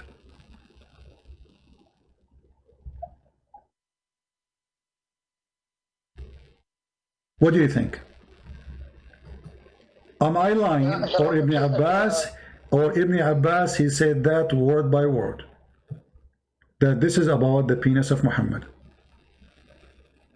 My dear brother, in Ibn Qasir, he mentioned from Ibn Abbas, and in my tafsir, what I downloaded Ibn Abbas, this kind of statement is not mentioned. So how can I be sure that he? Well, I am showing you the reference. I am showing you the reference. How you can be sure? I'm showing the reference. Can you show me a reference against my reference? But Ibn Qasir also mentioned what Ibn Abbas said. So this kind of statement is not. So what if Ibn Kathir did not mention? Hold on. So do you accept Ibn Kathir? Say yes. Do you accept Ibn Kathir? Do you accept? No. Don't change the topic. Don't change the topic. You see, I'm going to show everybody the hypocrisy of the Muhammadan. Ibn Kathir did not say that, so you are saying to me, Ibn Kathir for me is a point of understanding. If Ibn Kathir says so, I will accept. So, I'm asking you, do you accept Ibn Kathir? Do you regarding this verse or? Doesn't matter. Is Ibn Kathir a guy you depend on to explain the Quran, or he is not valid? Is he valid? He's valid. Of course, he's valid, but it does not mean that everything what he said is absolutely right. So okay, yeah. So do we accept if Ibn Kathir says something to be true? I will justify with the Quran. If it contradicts the Quran, I will not accept it. Yeah. So Ibn Kathir is not valid. Because let me ask you here. Okay, Ibn Kathir, where Ibn Kathir? Okay, hold on. I quoted for you Ibn Kathir in the beginning when I said to you that Adam he said as Alhamdulillah. Where in the Quran it says that Adam he said Alhamdulillah and Ibn Kathir is quoting it? Yeah, he wrote in Arabic language, so Alhamdulillah. So he just. So I'm asking you, do you accept Ibn Kathir or not? That Alhamdulillah, he's speaking in Arabic language. In Arabic language, yeah. So do you accept Ibn Kathir or you don't accept Ibn Kathir? So if my dear brother Ibn Qasim didn't say, he said in Arabic language. He mentioned, he said Alhamdulillah. So this is what he said. So is he lying or he is telling the truth? My dear brother, he didn't say that he said in Arabic language. He just translated. No. It says he said he did not translate. Nowhere. You are a liar. Sorry to say that for the first time. Because he said Alhamdulillah, he said Alhamdulillah. And not only that, we show you the other hadith where Adam, he left up his head to the sky and he saw the name of Muhammad written in the throne. Is the name of Muhammad and the Shahada written in Arabic? You said, I do not know. So you Muslims, when you want to take a hadith, when you want to dump the hadith, when you want to accept a scholar, when you want to dump the scholar. As an example, as long as we are mentioning Ibn Kathir, and we don't want to change the topic, but just to show the hypocrisy of the Muhammadan people. Listen, no, listen. Listen, according to the Quran, do women have a sperm? Yes or no? Yeah, excuse me? According to the Quran, do women have a sperm? Yes or no? What? What? Do women have a sperm? Yes or no? Yeah, okay, you have to give me the box, yeah. Chapter 86, verse number 7. Chapter 85? Chapter 86, verse number 7. You can read verse number 6, 7, 8 as you wish. So you don't say we are misquoting. I shall go to that verse. Let me share one verse and I shall go to that. It is mentioned in the Quran chapter 39, verse number 18. Hold on. We don't want to change. We will go back. I promise you. Let us focus on Ibn Kathir just to show you how in a second you will bite your fingers, you will say Ibn Kathir is an idiot. I'm asking you, do you accept the interpretation of Ibn Kathir for this verse? Chapter 86, verse number 7. No. Why? No, of course not. Why no? Yeah. Why no? Why not? Because this is not what the is telling. Yeah, I don't agree. Why? Who are you? A second ago you said if Ibn Kathir said I will accept it. A second after, if Ibn Kathir he said I will not accept it. Who are you? Ibn Kathir, okay, one second. Ibn Kathir mentioned this tafsir, okay? So in Tafhimul Quran, what I study, Maulana Modi, he mentioned in different explanation or commentary. In another tafsir also, it may be different explanation or and commentary. So which one shall I accept? So that is why I am sharing the verse, chapter 39. It is mentioned in the Quran, chapter 39, verse number 18. That Alladina يستمعون القول فيتبعون أحسنه. Those who listen the different views and opinions and commentary and perspective and follow the best of it. So okay. What is telling is there is best than your prophet words? Opinions of the scholars and every person. I'm asking you. No. If there is best than your prophet words.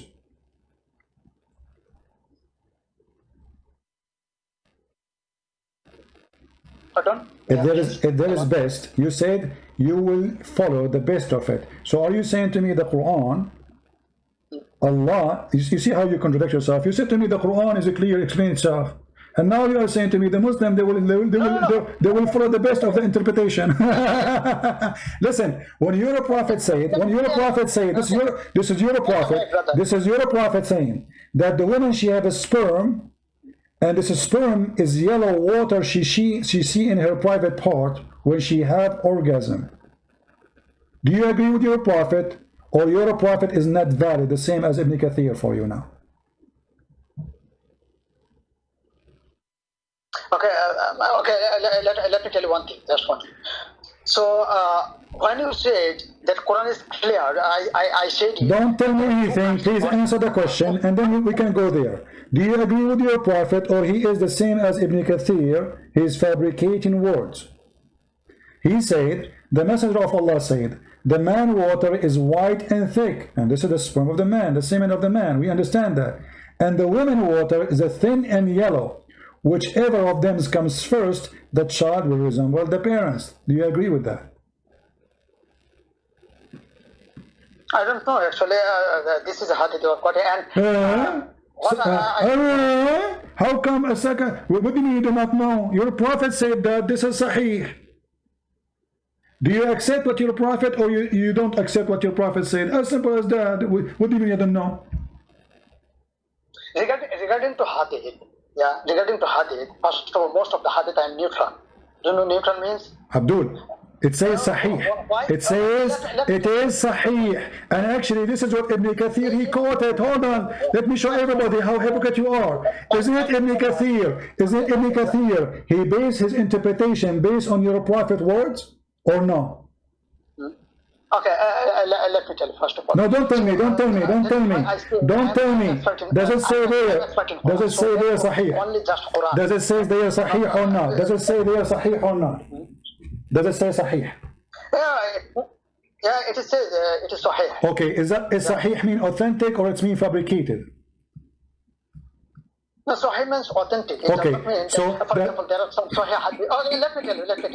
There are some Sahih hadith which contradict the Quran. I don't accept it. So you cannot say that this is Sahih and Sahih not. So because Quran is the Stop. You said it's contradict the Quran. I challenge you to show me where is the contradiction. The Quran, the verse I quote for you, it says that man's sperm is coming from the backbone of the man, and the sperm of the woman is coming from the breast of the woman, the breast bones. How this is contradict the Quran? Read it. My dear brother, the word woman is not mentioned in the verse. So it mentioned. It's your ignorance. It's your ignorance. Here we go. The word tara'ib is a word used for the women bone, which is the necklace bone. You can go and check the dictionary. This is only for women. If I go right now, do you want me to show you that not only Ibn Kathir, all Islamic interpretation, which I know, they say and they agree that a tara'ib is the location of the necklace of the women bone, where the neck and the chest they meet specifically. So this is a word used for women. And you are saying to me the word women does not say that because you are ignorant. So it says here that a Gaussian fluid, hold on, a Gaussian fluid, okay, hold on, Gaussian fluid coming from where? From between the backbone. What the backbone have to do with sperm? No, it doesn't say from the backbone. It's between. So you have to understand. No, it says backbone. You are a liar again. Here we go. The word backbone here, it says as-sulb. It says backbone. Yeah, okay, let me tell you. Mimbaini means between. Okay, it is not from the backbone. Between what? Between what? Between what? Between one person or two person? Between one person or two person? One person, of course, one person. Okay, open al-Mawdudi for me. Your Mawdudi. Read for me the interpretation there. Can you do that? Yeah, I can read. Of course, I can read. Go ahead. Okay, just one second.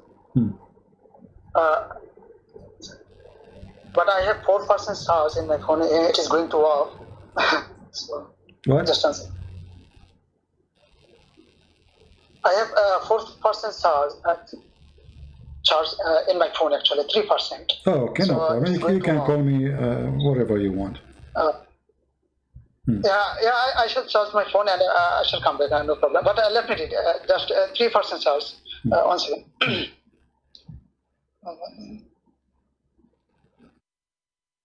Maududi mentioned that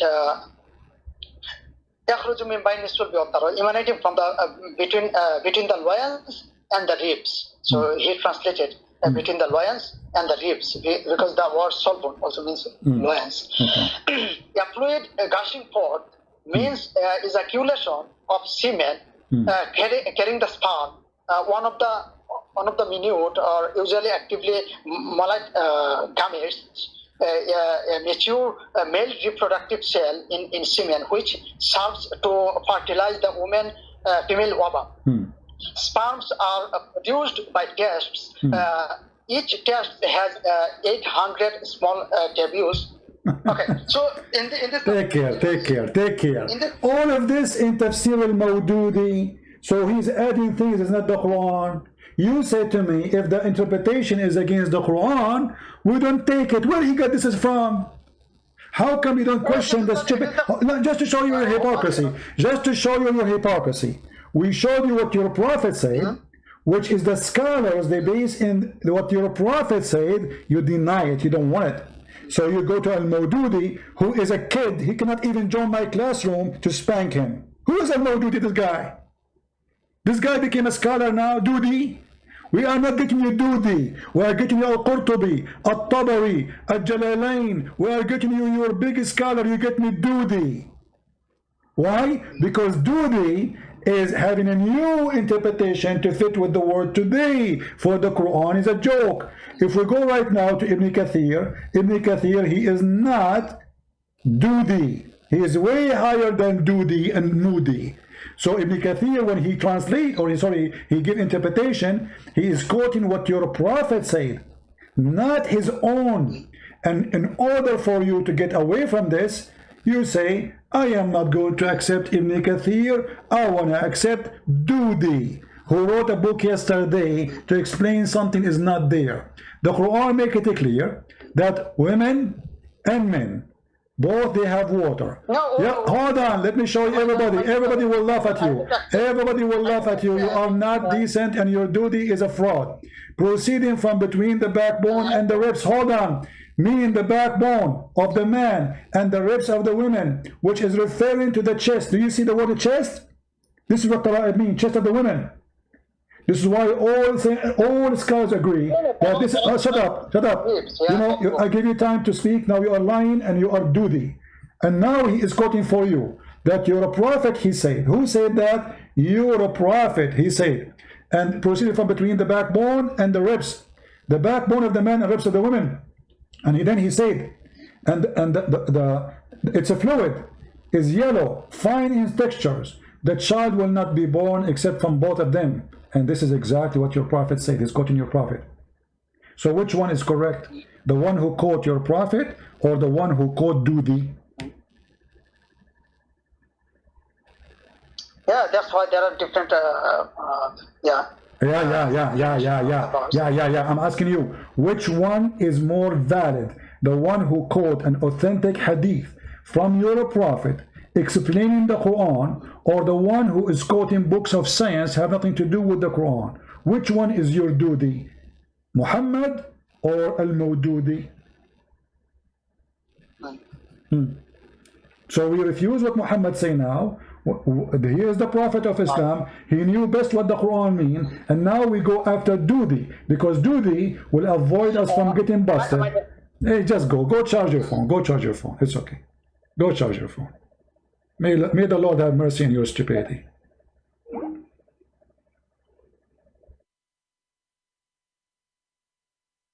Do you see how they run away? Anything you say to them right away, they say, I don't know. Either they say, I don't know, to avoid the answer, or he say it contradicts the Quran. Then we show them it doesn't. The Quran says it's coming from between the backbone and the ribs, and it says clearly it's a gushing forth water. And Muhammad, he explained it, and it's authentic. So what is missing? What is missing is that this is embarrassing. Muhammad is being stupid. So what we do? We say to them a hadith, they say da'if. We say to them sahih, they say we don't accept it. Did you notice? They're excused when they want da'if. Oh, this is sahih.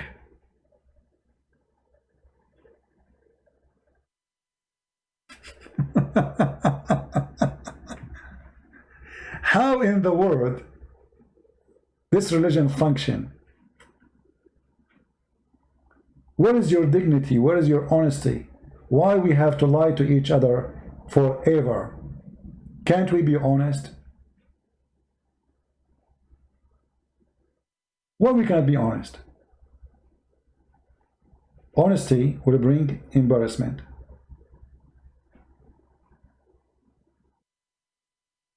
Honesty will expose Muhammad. This is why we'll do everything we can to avoid being honest. And this is why I'm saying to the Christians, my friends, when you debate a Muslim, you are not debating a Muslim. You are debating nobody. They play games.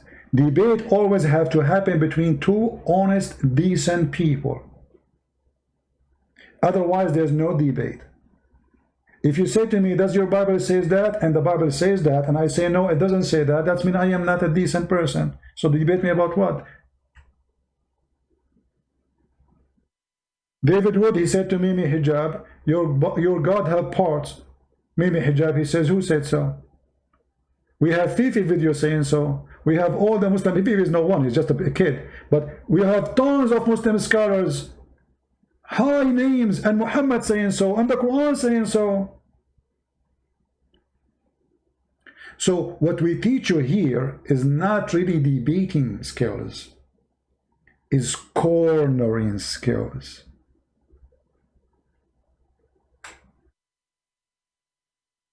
You try to debate the Muslim, you have to find him under the couch. Hey, where are you? He go under the bed. You go to the bed, oh, he run away and under the refrigerator. You go behind the refrigerator, oh, he's in the sink. He do his best so you don't get him busted.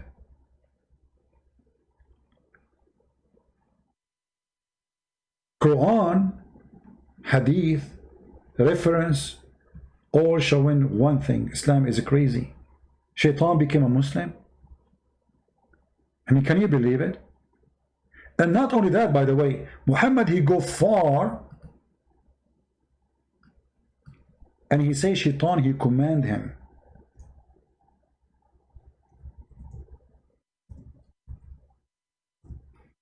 He would do what? He command him.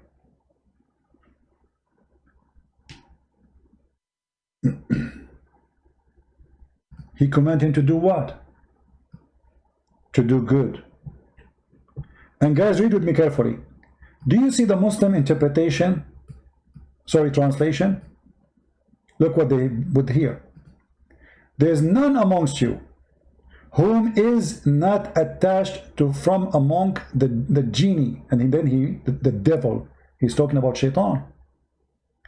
They, the companions, said, Allah Messenger, would you too? Thereupon he said, yes, but Allah help me against him, so I am safe from his hand, and he does not command me but for good. Who command Muhammad? Shaitan, the devil. Do you see it? Is that my translation? No. Is that da'if? No. Somebody is asking, what about Qadhi topic, my friend? This is our topic. The narrative have holes. Don't you get it? All of this is holes. All of those things are holes, and the Muslim, they try to put fabric here, diapers here, diaper there to block it, and it's leaking. And you are telling me when we talk about Yasir Qadhi, all of this is holes. Shaitan is commanding Muhammad, and he is commanding him to do what? To do good. I want the Muslim to tell me the command of Shaitan which was good.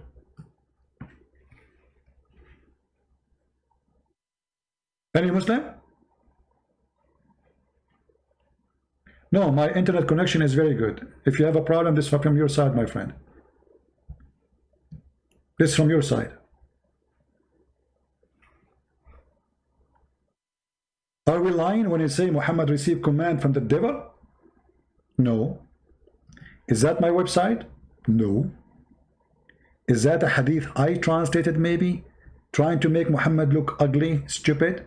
No. Is it a Christian prince who put the word devil there? No. Is it me who said that he command me not but to do good? No. And guess what? After we finish the broadcast, the Muslim, they will say, what about your Bible? 1 plus 1 plus 1 plus 1 is equal to 1.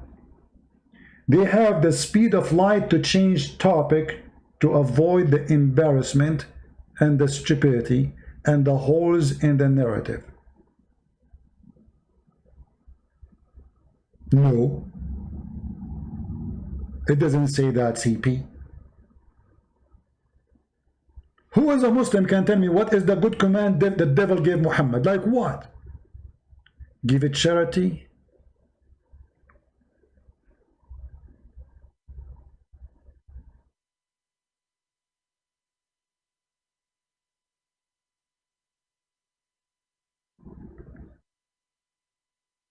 I hope that all of us today, we have a good time and we learn good. Anyone have a question? Shaitan is a Muslim, according to Muhammad. And this is actually makes sense.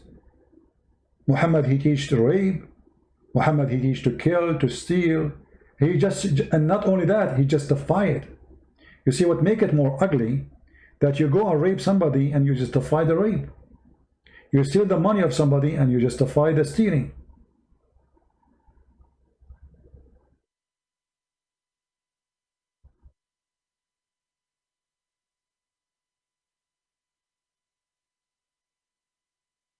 Please download the video, share it with your friends, and keep them in your Gmail drive, G drive, whatever they call it, as reference for the future, in case you never know. The Muslims, they try to fight us, try to take our videos down. So we have to save them. And I'm very grateful for all. This is why I don't keep my videos, by the way, because by doing that, I am forcing the good one of us. Let us make it clear, the good one of us. Because the rest, there's some, they don't care. The good one of us to do something.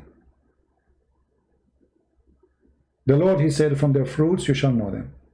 Christians who care for Christ, they care for Christ. What they do what Christ asked them to do. Expose lies and share the truth. A Christian, he don't do that, he don't belong to Christ. He's a Christian by name. And Christian by name will never enter the kingdom of my Father. The Lord, he said, not everyone will say to me, Lord, Lord, will enter the kingdom of my Father, but the one who do his will. What his will is. The whole Bible tells us what the will is. You say to the hypocrite, you are a hypocrite. To the liar, you are a liar. To the thief, you are a thief. You don't take an oath, you say nay, nay, yes, yes, and anything else is from the devil. Whoever deny the Father, deny the Son, he is an antichrist. This is the word of the Bible, not mine. And Muhammad, he denied the Father and he denied the Son. And yet you will find some false priest saying Islam is Abrahamic, when the Bible says clearly that it is Antichrist. Never listen to those priests. They are fraud.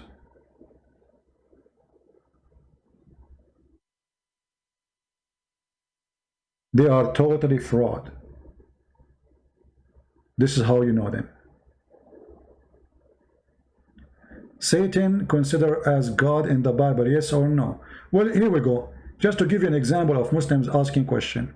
Hey Zahra, how are you?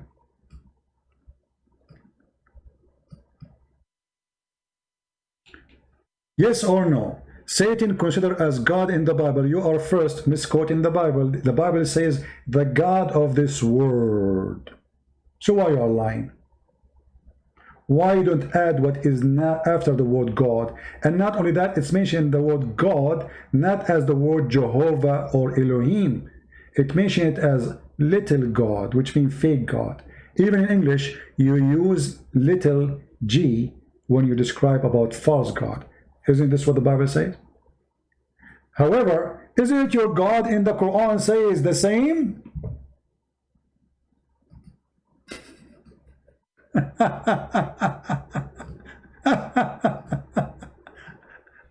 Let us go to the Quran. We were talking about it.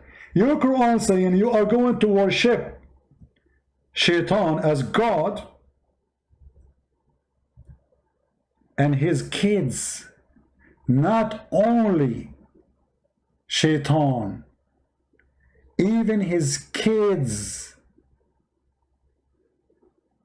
Muslims, when they try to accuse someone, they don't know what their book is talking about.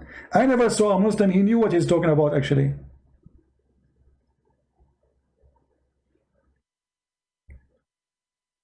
We were talking for the last 40 minutes about the Quran speaking about you worshiping Shaitan and his kids as gods. And you are saying to me, does the Bible says Shaitan is God? The Bible is speaking about false people like you who follow Shaitan, call him God.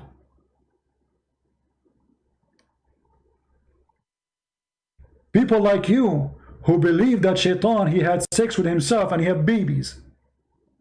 Literally.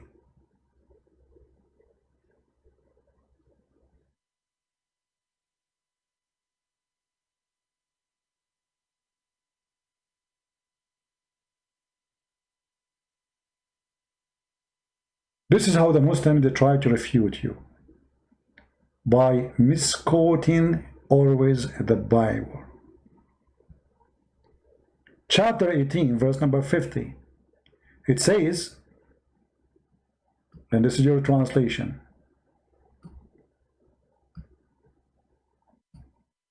we say to the angels, bow down to Adam.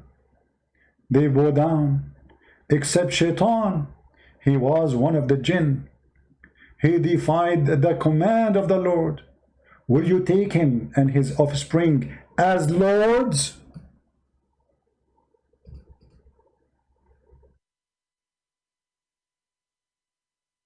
Does it say lords?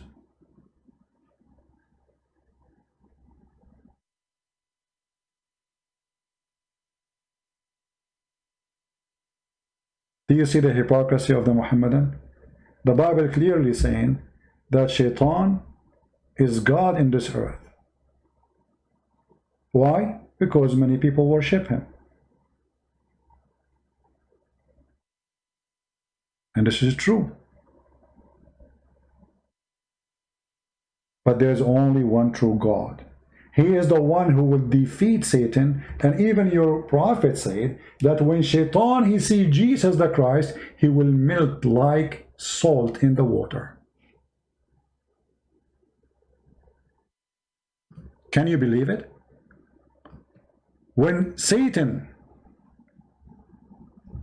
he meet with Jesus, he will melt. When Satan, he meet Muhammad, he command him. And we show you the difference.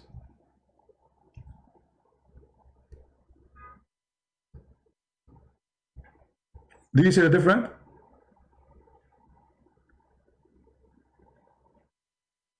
If we ask Muslims, how come when Satan, he see Jesus, he will melt like salt in the milk, in the water?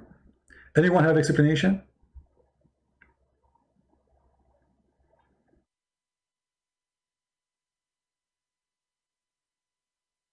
They don't have. How they will have? They are Muslims.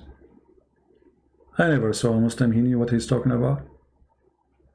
The only explanation will say to you, da'if, hadith, weak hadith. We say to them, Sahih Bukhari, they say da'if, hadith.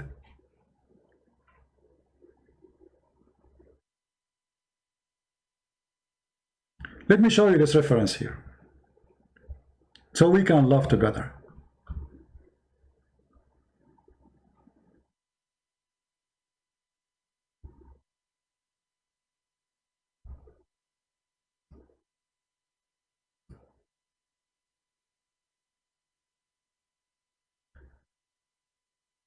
Oh, here we go.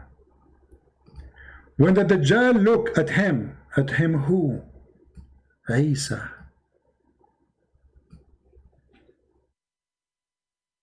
What will happen? When the Dajjal look at him, he will start to melt as salt melt in water.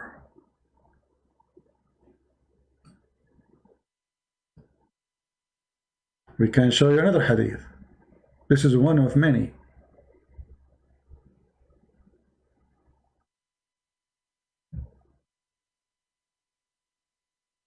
While Muhammad is receiving command from the devil, as you see, claiming that his God is the devil now, the Muslims are asking us, is it true that the Bible says that Satan is the God? Yes, the Bible says Satan is God of this world, and the proof in front of your eyes. Muhammad receiving his command from the devil, claiming that the devil gave him good command. Where the good order come from? From God. Where Muhammad received command from, the Muslims, they say from Allah. Well, this is not what the hadith is saying. The hadith says that Muhammad received command from the good devil.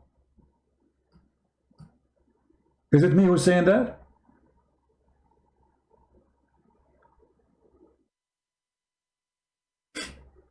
Guys, is it me who's saying that Muhammad saying He received command from a person, his name is the devil.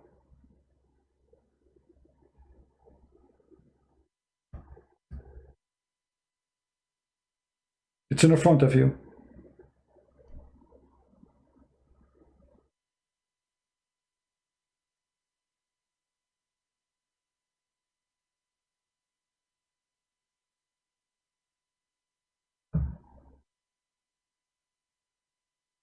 Any Muslim any Muslim want to tell me how Muhammad received command from the devil, and it's a good command? Who is a Muslim can tell us good command the devil he gave to Muhammad? Anyone?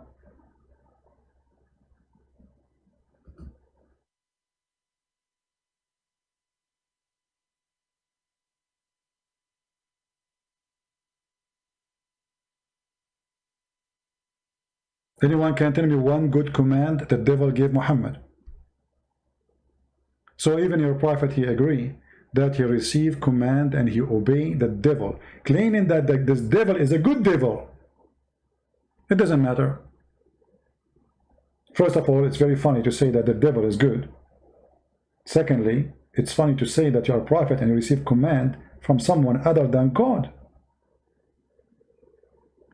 This is confirmed many things.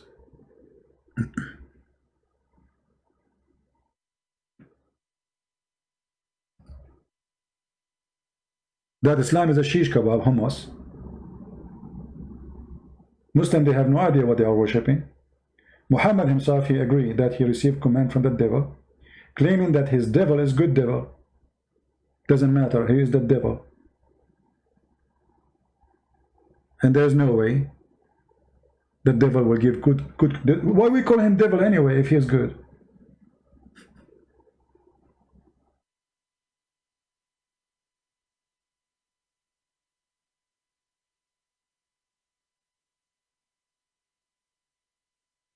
So what we learned today is very important. I'm going to finish the video right now, so you can download it easier. We have 1,000 likes only, which is okay. I mean, Christian don't like what I do, what I can do. I'm so grateful for the Lord to give us opportunity that we are entering every house. Muslims, they are listening to us from around the earth. I receive emails from places I never thought I will be reaching to. My videos are shaking countries to the point the government of Pakistan and Bangladesh and many Islamic countries are reporting me to YouTube. How powerful what we are saying. Islam needs the protection of the devil, so I can stand a YouTube video scaring the hell of you. Why? We don't have a gun. No, I have guns actually, but not here. I mean, I have it for my safety, my protection. We are not fighting, we are not killing, we are... Why you are scared? What's the problem, brother? The problem is what you are saying, no, we cannot answer it. And our kids will leave Islam. The Muslims claim that Islam is going to dominate. Dominate what? You cannot even dominate your own country. Who is forbidding Algeria from having Sharia law there? Algerian, they don't want it. Morocco, they don't want it. Libya, they don't want it. Syria, they don't want it. Iraq, they don't want it. Egypt, they don't want it. Turkey, oh, don't mention Turkey, please. So they speak so much about how much wonderful Islam, but nobody want to follow Islam. Muhammad, he said, proving again that he is a false prophet, that when you Muslims start listening to music, Allah will turn you into pigs and monkeys.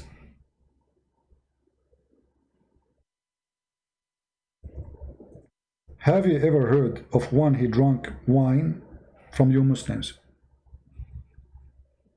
And he watched dancing women from you Muslims. And he listened to music from you Muslims. Allah turned him into pigs and monkeys. And not only that, the earth will swallow them. And this is not in the judgment day. This is now, immediately when you do it, in the time of Muhammad. Because he said the same as he did to the people of the Sabbath. He did not do it in the judgment day. He did it when they did it right away. They did fishing on Saturday, Allah made them pigs and monkeys, which is a very hilarious story. Well, Spanish, I have my book in Spanish. However, if you are a person who speaks Spanish, my friend, translate my videos, cut them small sections to make the work easier for you. And translate. I need your help, my friend. I don't speak Spanish. We need all languages. All people around the earth, they need us. The truth, my friend, the truth. And the truth hurt. So we need to work to save the world. In India, they start burning cars, killing Hindus. Why? Because somebody insulted Muhammad. So what if you insult Muhammad? Oh, Islam means peace. You can't insult the Prophet. So this religion is affecting your life, your security, your economy, your safety. Is not a choice to fight it or not. It's not a choice. And the one who ignore this cult, they will pay the price.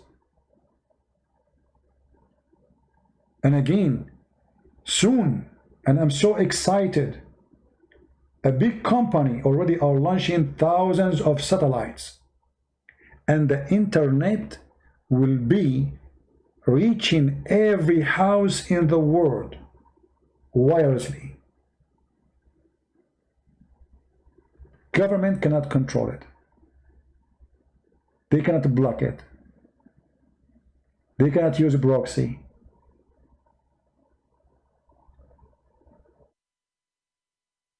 You buy a little machine, you install it secretly. If you don't want people to know, you have internet.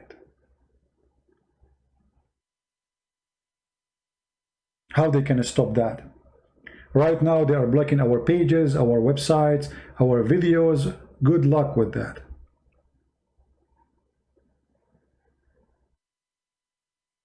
Good luck with that. And don't tell me about this Zahra. I want Muslim male to call me. I don't want to talk to females. I talked to a Muslim female. She was very filthy. And the Muslim, they start making lies. When I said to her, suckle me, they said, Christian Prince is saying to a Muslim woman, suckle me. When the filthy woman, she was saying that Jesus was doing something bad to his mother breast. I said to her, it is your prophet who said, suckle me. Send me men, don't send me Zahra and Safra and Tafra. Even your Quran consider you sadly half a brain. So before you talk to me, go and spit at your book who make you half a brain. Isn't it your prophet who said that most of you will go to hell? And why? Because you have half a brain and because you have your period. What kind of a prophet this prophet is?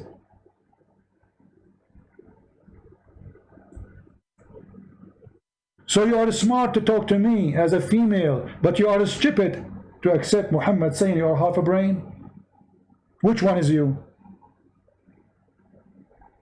Are you the smart one or the half a brain Muhammad mentioned?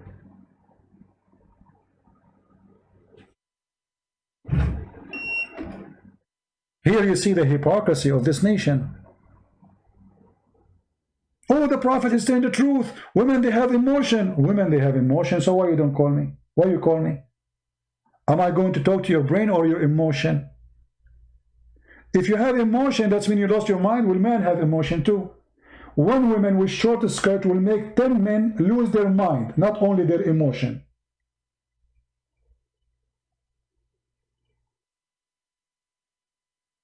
Especially if they are, Middle Eastern Muslims. Women, they have emotion, human, they don't. Men, they don't. Even Muhammad, he claimed that women are the devil.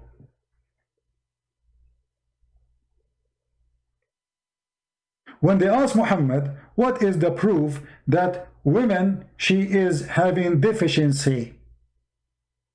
He said, well, isn't it the Quran says one man is equal to two women? What? You brought me a verse you made to prove to me that women are stupid?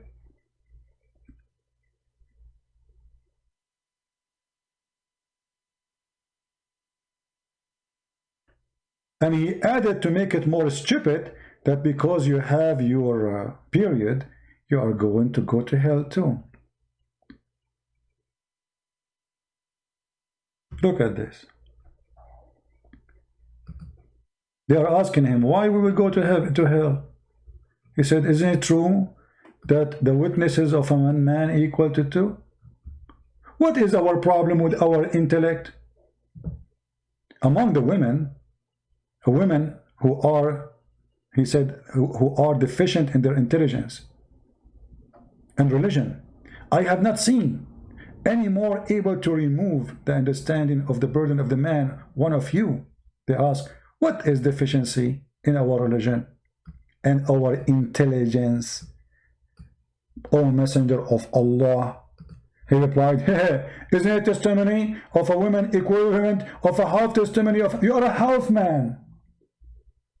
In Islam, you are a half man, half a human. They said, yes. He said, remarking that to the deficiency of their intelligence. And he asked, okay, in that case, but when she have menstruation, she is neither praise or fast? She said, yes. He said, this is your deficiency in religion. And because of that, they will go to hell? So he forbid them from praying when they are having this menstruation, as if it's a guilt, as if it's a sin.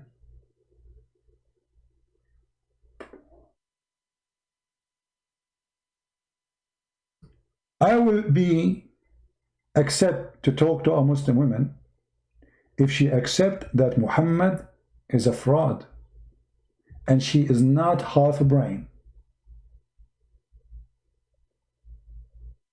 To believe that women are half a brain, it's an insult to my mother. My mother, she can debate 10 bishops, not only Muslims, and they will not win with her. And she is a woman. My mother, she knew the Bible by heart. I don't. My mother, when I was studying law, she knew every single line in my book. I don't. And she is a woman.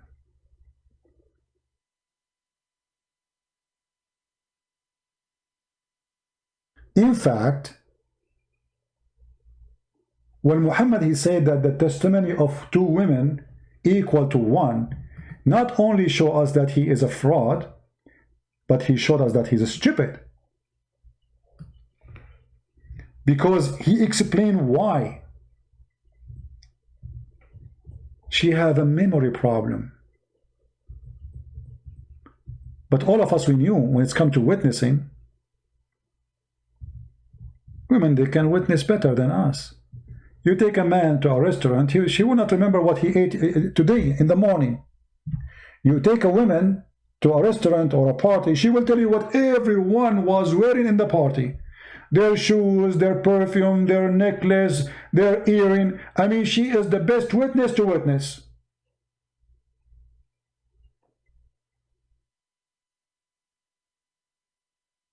So what Muhammad is talking about? In chapter 2, verse number 282. Am I lying? Hey women, ask the husband next to you what he did eat yesterday. Just do it now. He will not remember.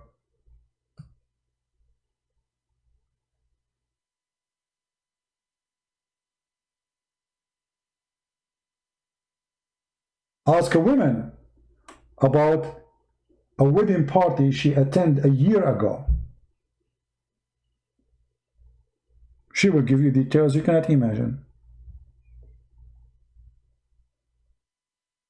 Didn't the Bible says that the women under the man? You see, here you are showing me that you are ignorant again. The Bible speaks about the man as a leader, but doesn't mean that the woman, she is less than him. And look what the Bible says. He said the same as the Messiah. He sacrificed himself to the church. The man, he sacrificed himself to the women. So here, the obedience of the women is because of love, not because she is half a brain. The man is the Lord of the house, but not because he is a smarter and she is a stupid and she is half a brain. Everyone have a duty in this kingdom. There's a king and there's a queen. So in Christianity, she is a queen. In Islam, who can beat her? And this is why Jesus the Messiah, he forbid men from exchanging their women as Muhammad do and the Muslims do, because they are abusing women. He marry her today, he throw her tomorrow. She got a little bit older, we dump her in the trash. She's a queen, and nobody can replace the queen from her chair. So what are you talking about? In Islam, in chapter 4, verse number 34, if you disagree with me, I can beat you. The man is in charge of the house in Christianity, but can he beat the wife? No. The Messiah, he made the women equal to the church. The same as Christ, he sacrificed, he gave himself to the church. The man should do that. So the women, she became like a temple of God. And not only that, the Messiah himself, he chose to come through a woman. How much honor the women she want. Mary. Mary. An honor nobody can have. A woman, she have it. The Messiah is not the son of any man.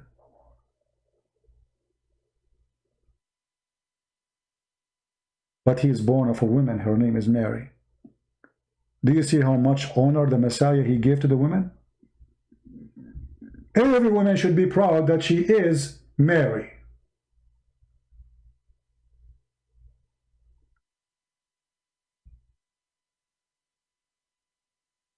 You cannot deny that. While your Quran saying beat them, force them to obey you.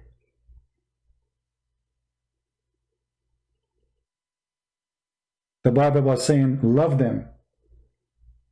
Don't hurt them. Don't exchange them. Don't use them and dump them. How we can compare?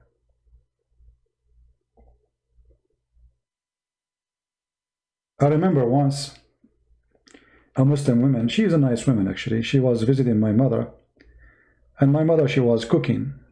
She was with her in the kitchen. I was just a kid. She said to her, lucky you are. I said, what do you mean? I said, you know, you see this food you are cooking? I said, yeah. Oh, she wants some? She said, no, I'm not talking about want some. She said, us as Muslim women, we don't know, we don't have guarantee that we are going to eat the food we just cooked. We might get divorced any second, any moment. Go right now and search in Google. Muslims, they are allowed today, using the technology, to divorce their wife by text message. You see how easy it is? Text message. You are divorced. It's over. I dump you. If we go right now and we search for divorce by text message, are we going to find that this is a true or fabrication? Let us do that.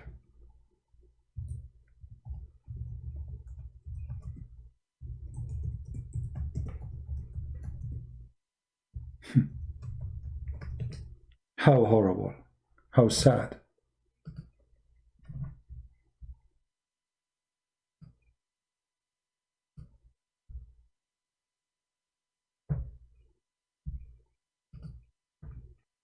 How sad.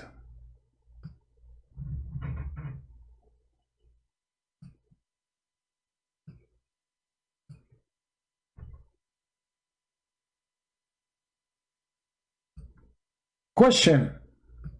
Islamic website. Can divorce occur by text message or email? The answer is yes. Read it.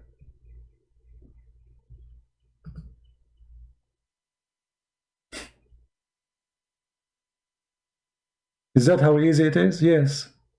For women, Quran consider them as lahu. Lahu. Just fun. They exist just for fun. If the fun is not there, dump them.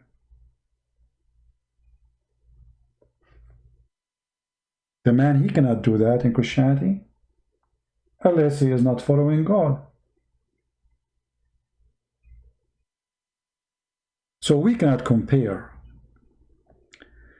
Answer the question, please, and stop being coward. Should the girl be stoned to death if she is not a virgin? Shouldn't she marry her rapist? You see, you are just a liar again. The Bible says clearly that a woman who committed adultery, not rape, she will be stoned. This is in the Old Testament. And if this is not right, why your prophet, he make it a verse in the Quran? Secondly, marrying the rapist. I can show you right now reference that your Muslims practice marrying the rapist. In the case you are talking about marrying the one who raped her, that is a lie. A woman, she lay down with the man and she don't scream. Obviously, she is allowing it to happen. To fix that, if she is not married, she can marry that person and he can marry her. Otherwise, the punishment will be severe. So the Bible is giving them an opportunity to correct what they did. If we go with the story where a man, a Muslim man, he saw a Muslim woman in the desert and she was dying from hunger. He said to her, I will not give you some fruit, date fruit, to survive and water unless you take off your panty. The woman, she is dying. She said, okay, what I can do. After he did, and she arrived to the city, she went to the caliphate. And she said to him, this man, he raped me. He did this to me. Umar ibn Khattab, he said, Mahr, Mahr, Mahr. That was your dowry.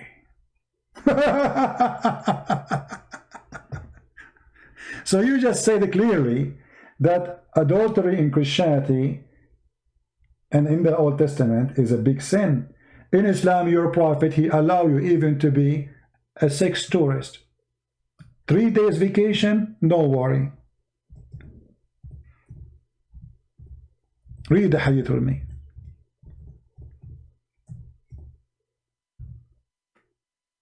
Tourist sex. Any women and man agree. Here they put between two brackets temporary marriage. What? We never heard of something called temporary marriage. Since when? It's a sex agreement. It says عشرة. It doesn't say marry, liars. Because nobody marry for 3 days. Hello?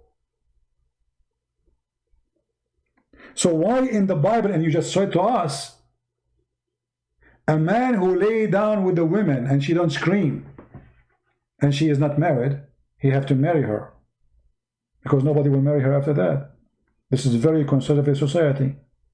That's it. Her reputation is ruined. Fix your crime or you will pay the price. Here, Muhammad saying, don't worry, go find the women, and then you will see the Muslims exchanging sex for some product, a dress for the women, some money, ring, bracelet, gold. This is Islam. So here we notice how the difference is huge between Christianity, where the punishment is severe, and we are talking here about the Old Testament, not specifically Christianity, and Muhammad. And yet the Muslims, they say that Muslims are the same as Muslims. Well, this is what Musa said. You can rent a woman for 3 days.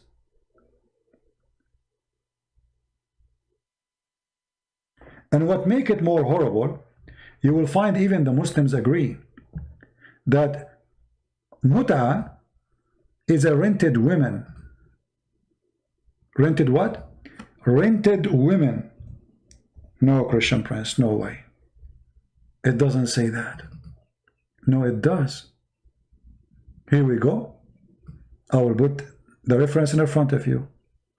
The 4 pillars of muta. alislam.org.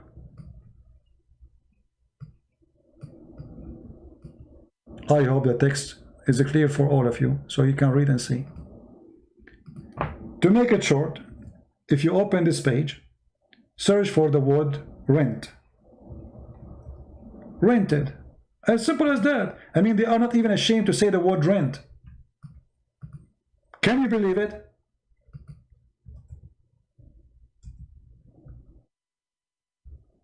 Can you believe it? This is how you hire a woman to go to your bed in Islam.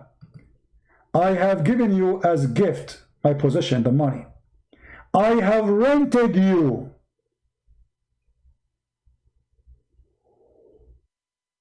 And then she will say, I have lent you, etc. And then they go to bed. Halal. Brother halal, I have rented you.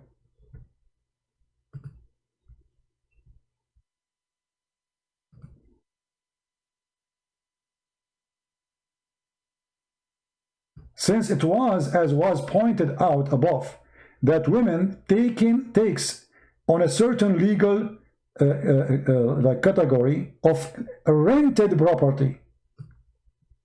She's rented the property. In the case of temporary marriage, which began after a period of like agreement,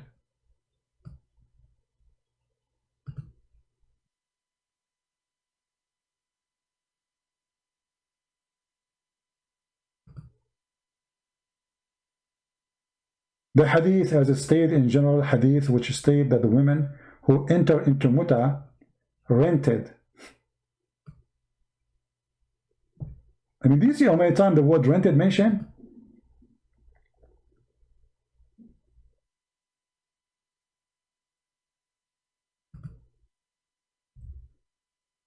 This is a religion.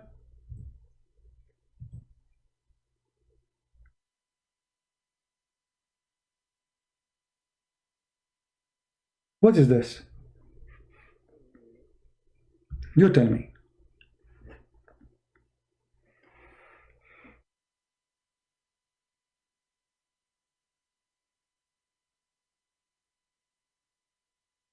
Read carefully here.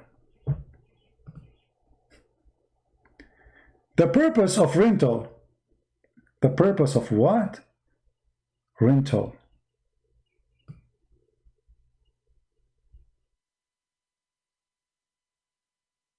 That's amazing.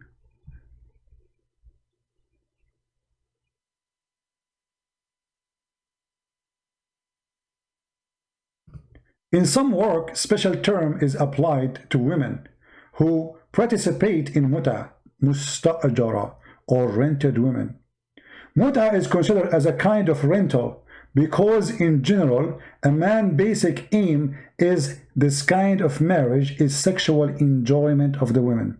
And in return for this enjoyment, the women receive certain amount of money or property. And you are talking about the Bible forcing the woman who slept with the man and the man who slept with the women to marry each other. And not only that, by the way, in that verse there you will see that that man who slept with that woman, he cannot ever divorce her. Ever. Otherwise he will be killed. You are the one who fornicated with her. You are the one who made her lose her virginity. You marry her, and she will be your wife until you die. And she accepted that too. She lay down with you. She did not scream. I never saw people speak about honor and virginity as the Muslims do. But when you go to the Middle East, you don't see it.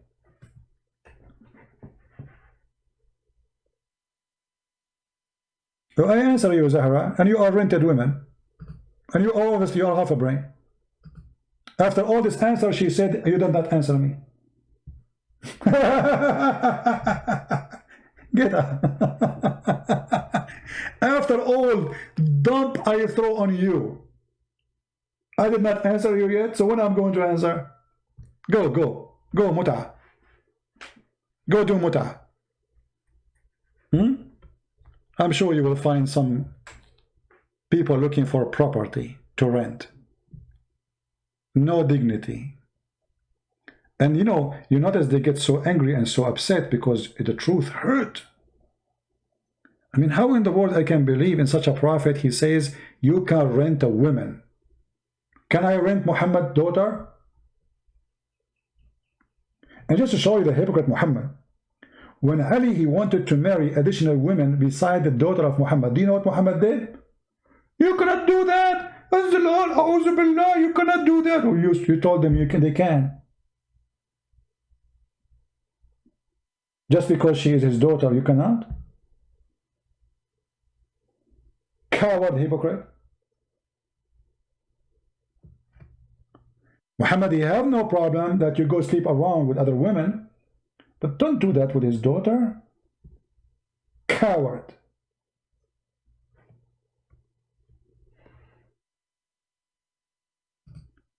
Don't forget to download the video, share it with your friends. You can slice it, cut it pieces to make it simple, short. Like now we talk about muta. You can cut this part, make it a video by itself. Do as you wish and add subtitle and repost, please. I want to say thank you all for being here. And I'm happy to see more and more Muslims leaving Islam. And at the same time, I'm happy to see more Muslims are very angry from me. The day the Muslim, they will start saying to me, God bless you, that means there's something wrong with me. Or the Muslim became a Christian. Always you need to notice that when the Muslim, they start praising someone, he claimed to be a Christian, that is not a Christian person. He's a fraud. This is how you know how truthful this man is. The second they approve him, it means he is not following God. Do we agree? I think all of you agree.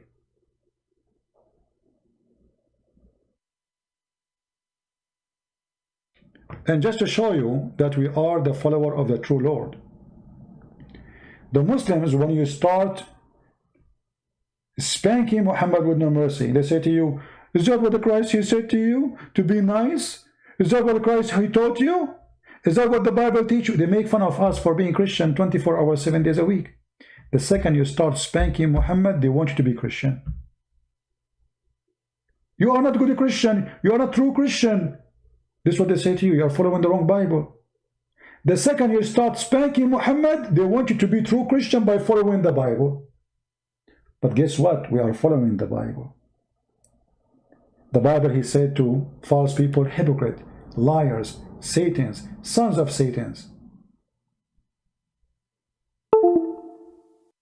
Hypocrites. So yes, I'm following the Bible. I'm following the Bible to the point I might get killed. And this is what happened to the disciples. Because they are not politically correct. They were not killed because they are saying what people like to hear. They were killed because they were saying what people don't like to hear. And the Lord, our Lord, the Messiah himself, he is against anyone is politically correct. The second you are politically correct, the same second you lost your dignity. You are just a liar, lying to yourself, saying things people like to hear. And this is the only way not to be harmed. Here we say it as it is. You like it. You don't like it, take a hike. The Lord is our protector, and we will live once in this earth. But our eternal life, nobody can take it.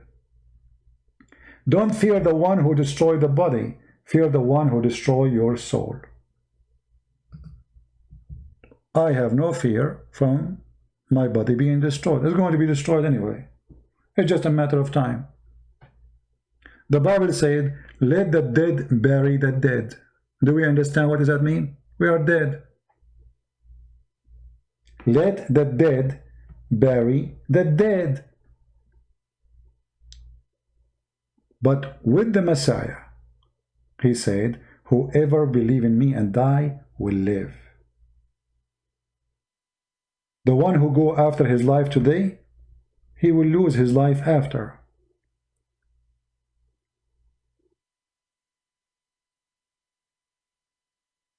Everything have a price. And actually, even if you don't believe in God, the one who is so much attached to life, you don't enjoy it because he's so afraid. You know what I mean? You're afraid from disease, you're afraid from highway, you're afraid from etc. You're afraid, so you don't go anywhere, you're going to do anything. You're terrified. You can't enjoy life.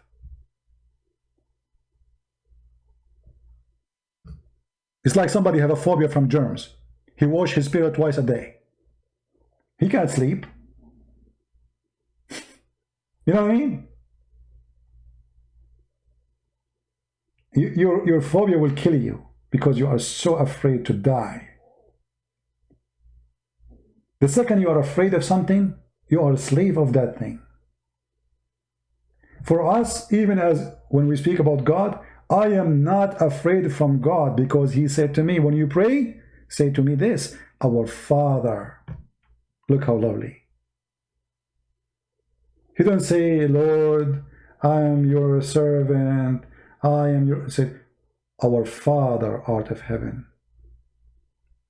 He don't want me to be his slave, even though he is the one who created us. He wanted us to live with him in his kingdom as a children of God. And this is what people don't understand. That the beauty of Christianity is not about just having God and we worship that God. We have a God who loves us as a children. Like, you know, you enter your room and you find your son, he is maybe 5 years old, he broke your TV. He's your son. You hug him, are you okay? You're not worried about the TV now, you're worried about him. That how is Christ for us. We break everything around us. We destroy everything around us. And yet he says to us, come to me, the one who is tired, and I will comfort you. Knock at my door, and I will open for you. How beautiful. After all what we did, we have no shame to knock at his door. He said, come to me with your shame. Just come. That is the Messiah, my friend. Not a guy who says to you, repeat Ya Wadud 100 times, you go to heaven. Superstition cult. Enter the bathroom with your left foot. Otherwise, Shaitan will enter your anus. By the way, the video which we have yesterday and we took off, you can find the link for it in Patreon. Just search the video before this one and you will see it. Alright? So you can download it. It's not gone. As soon as people download my video, I replace the link. I delete this video here, and then I will post the new link in Patreon. Or you can search for the same title. However, I advise people who they are downloading the videos, please don't just make the same title. Be creative. Otherwise, all of them, they will appear in one page. Be creative, like add something about what we speak about. Do something. All right? So I want to say thank you all for being here. I am grateful to the Lord to have you. I'm grateful to the Lord to have my Lord, to open my eyes, to make me who I am. With all what I have, still he loved me. All the sin, still he loved me. All the guilt, still he loved me. And we pray that the Lord will open our eyes for the best of our brothers and sisters. And when we say brothers and sisters, we mean all mankind. We mean the Hindus, we mean the Muslims, we mean the atheists, we mean everybody. The Lord, he loves all. But remember, that love is one-time opportunity. After you die, you lost it. After you die, it's not there for you. He offered it to you, you rejected, and you are responsible for your choice. Be responsible and be smart. Thank you. May God bless you all. Christ is Lord. Islam is dummy, made by a dummy for the dummy. And if a fool like Muhammad can fool you, how fool are you? This is your brother Christian Prince. Happy Sunday. Christ is our Lord. And see you soon again. Take care.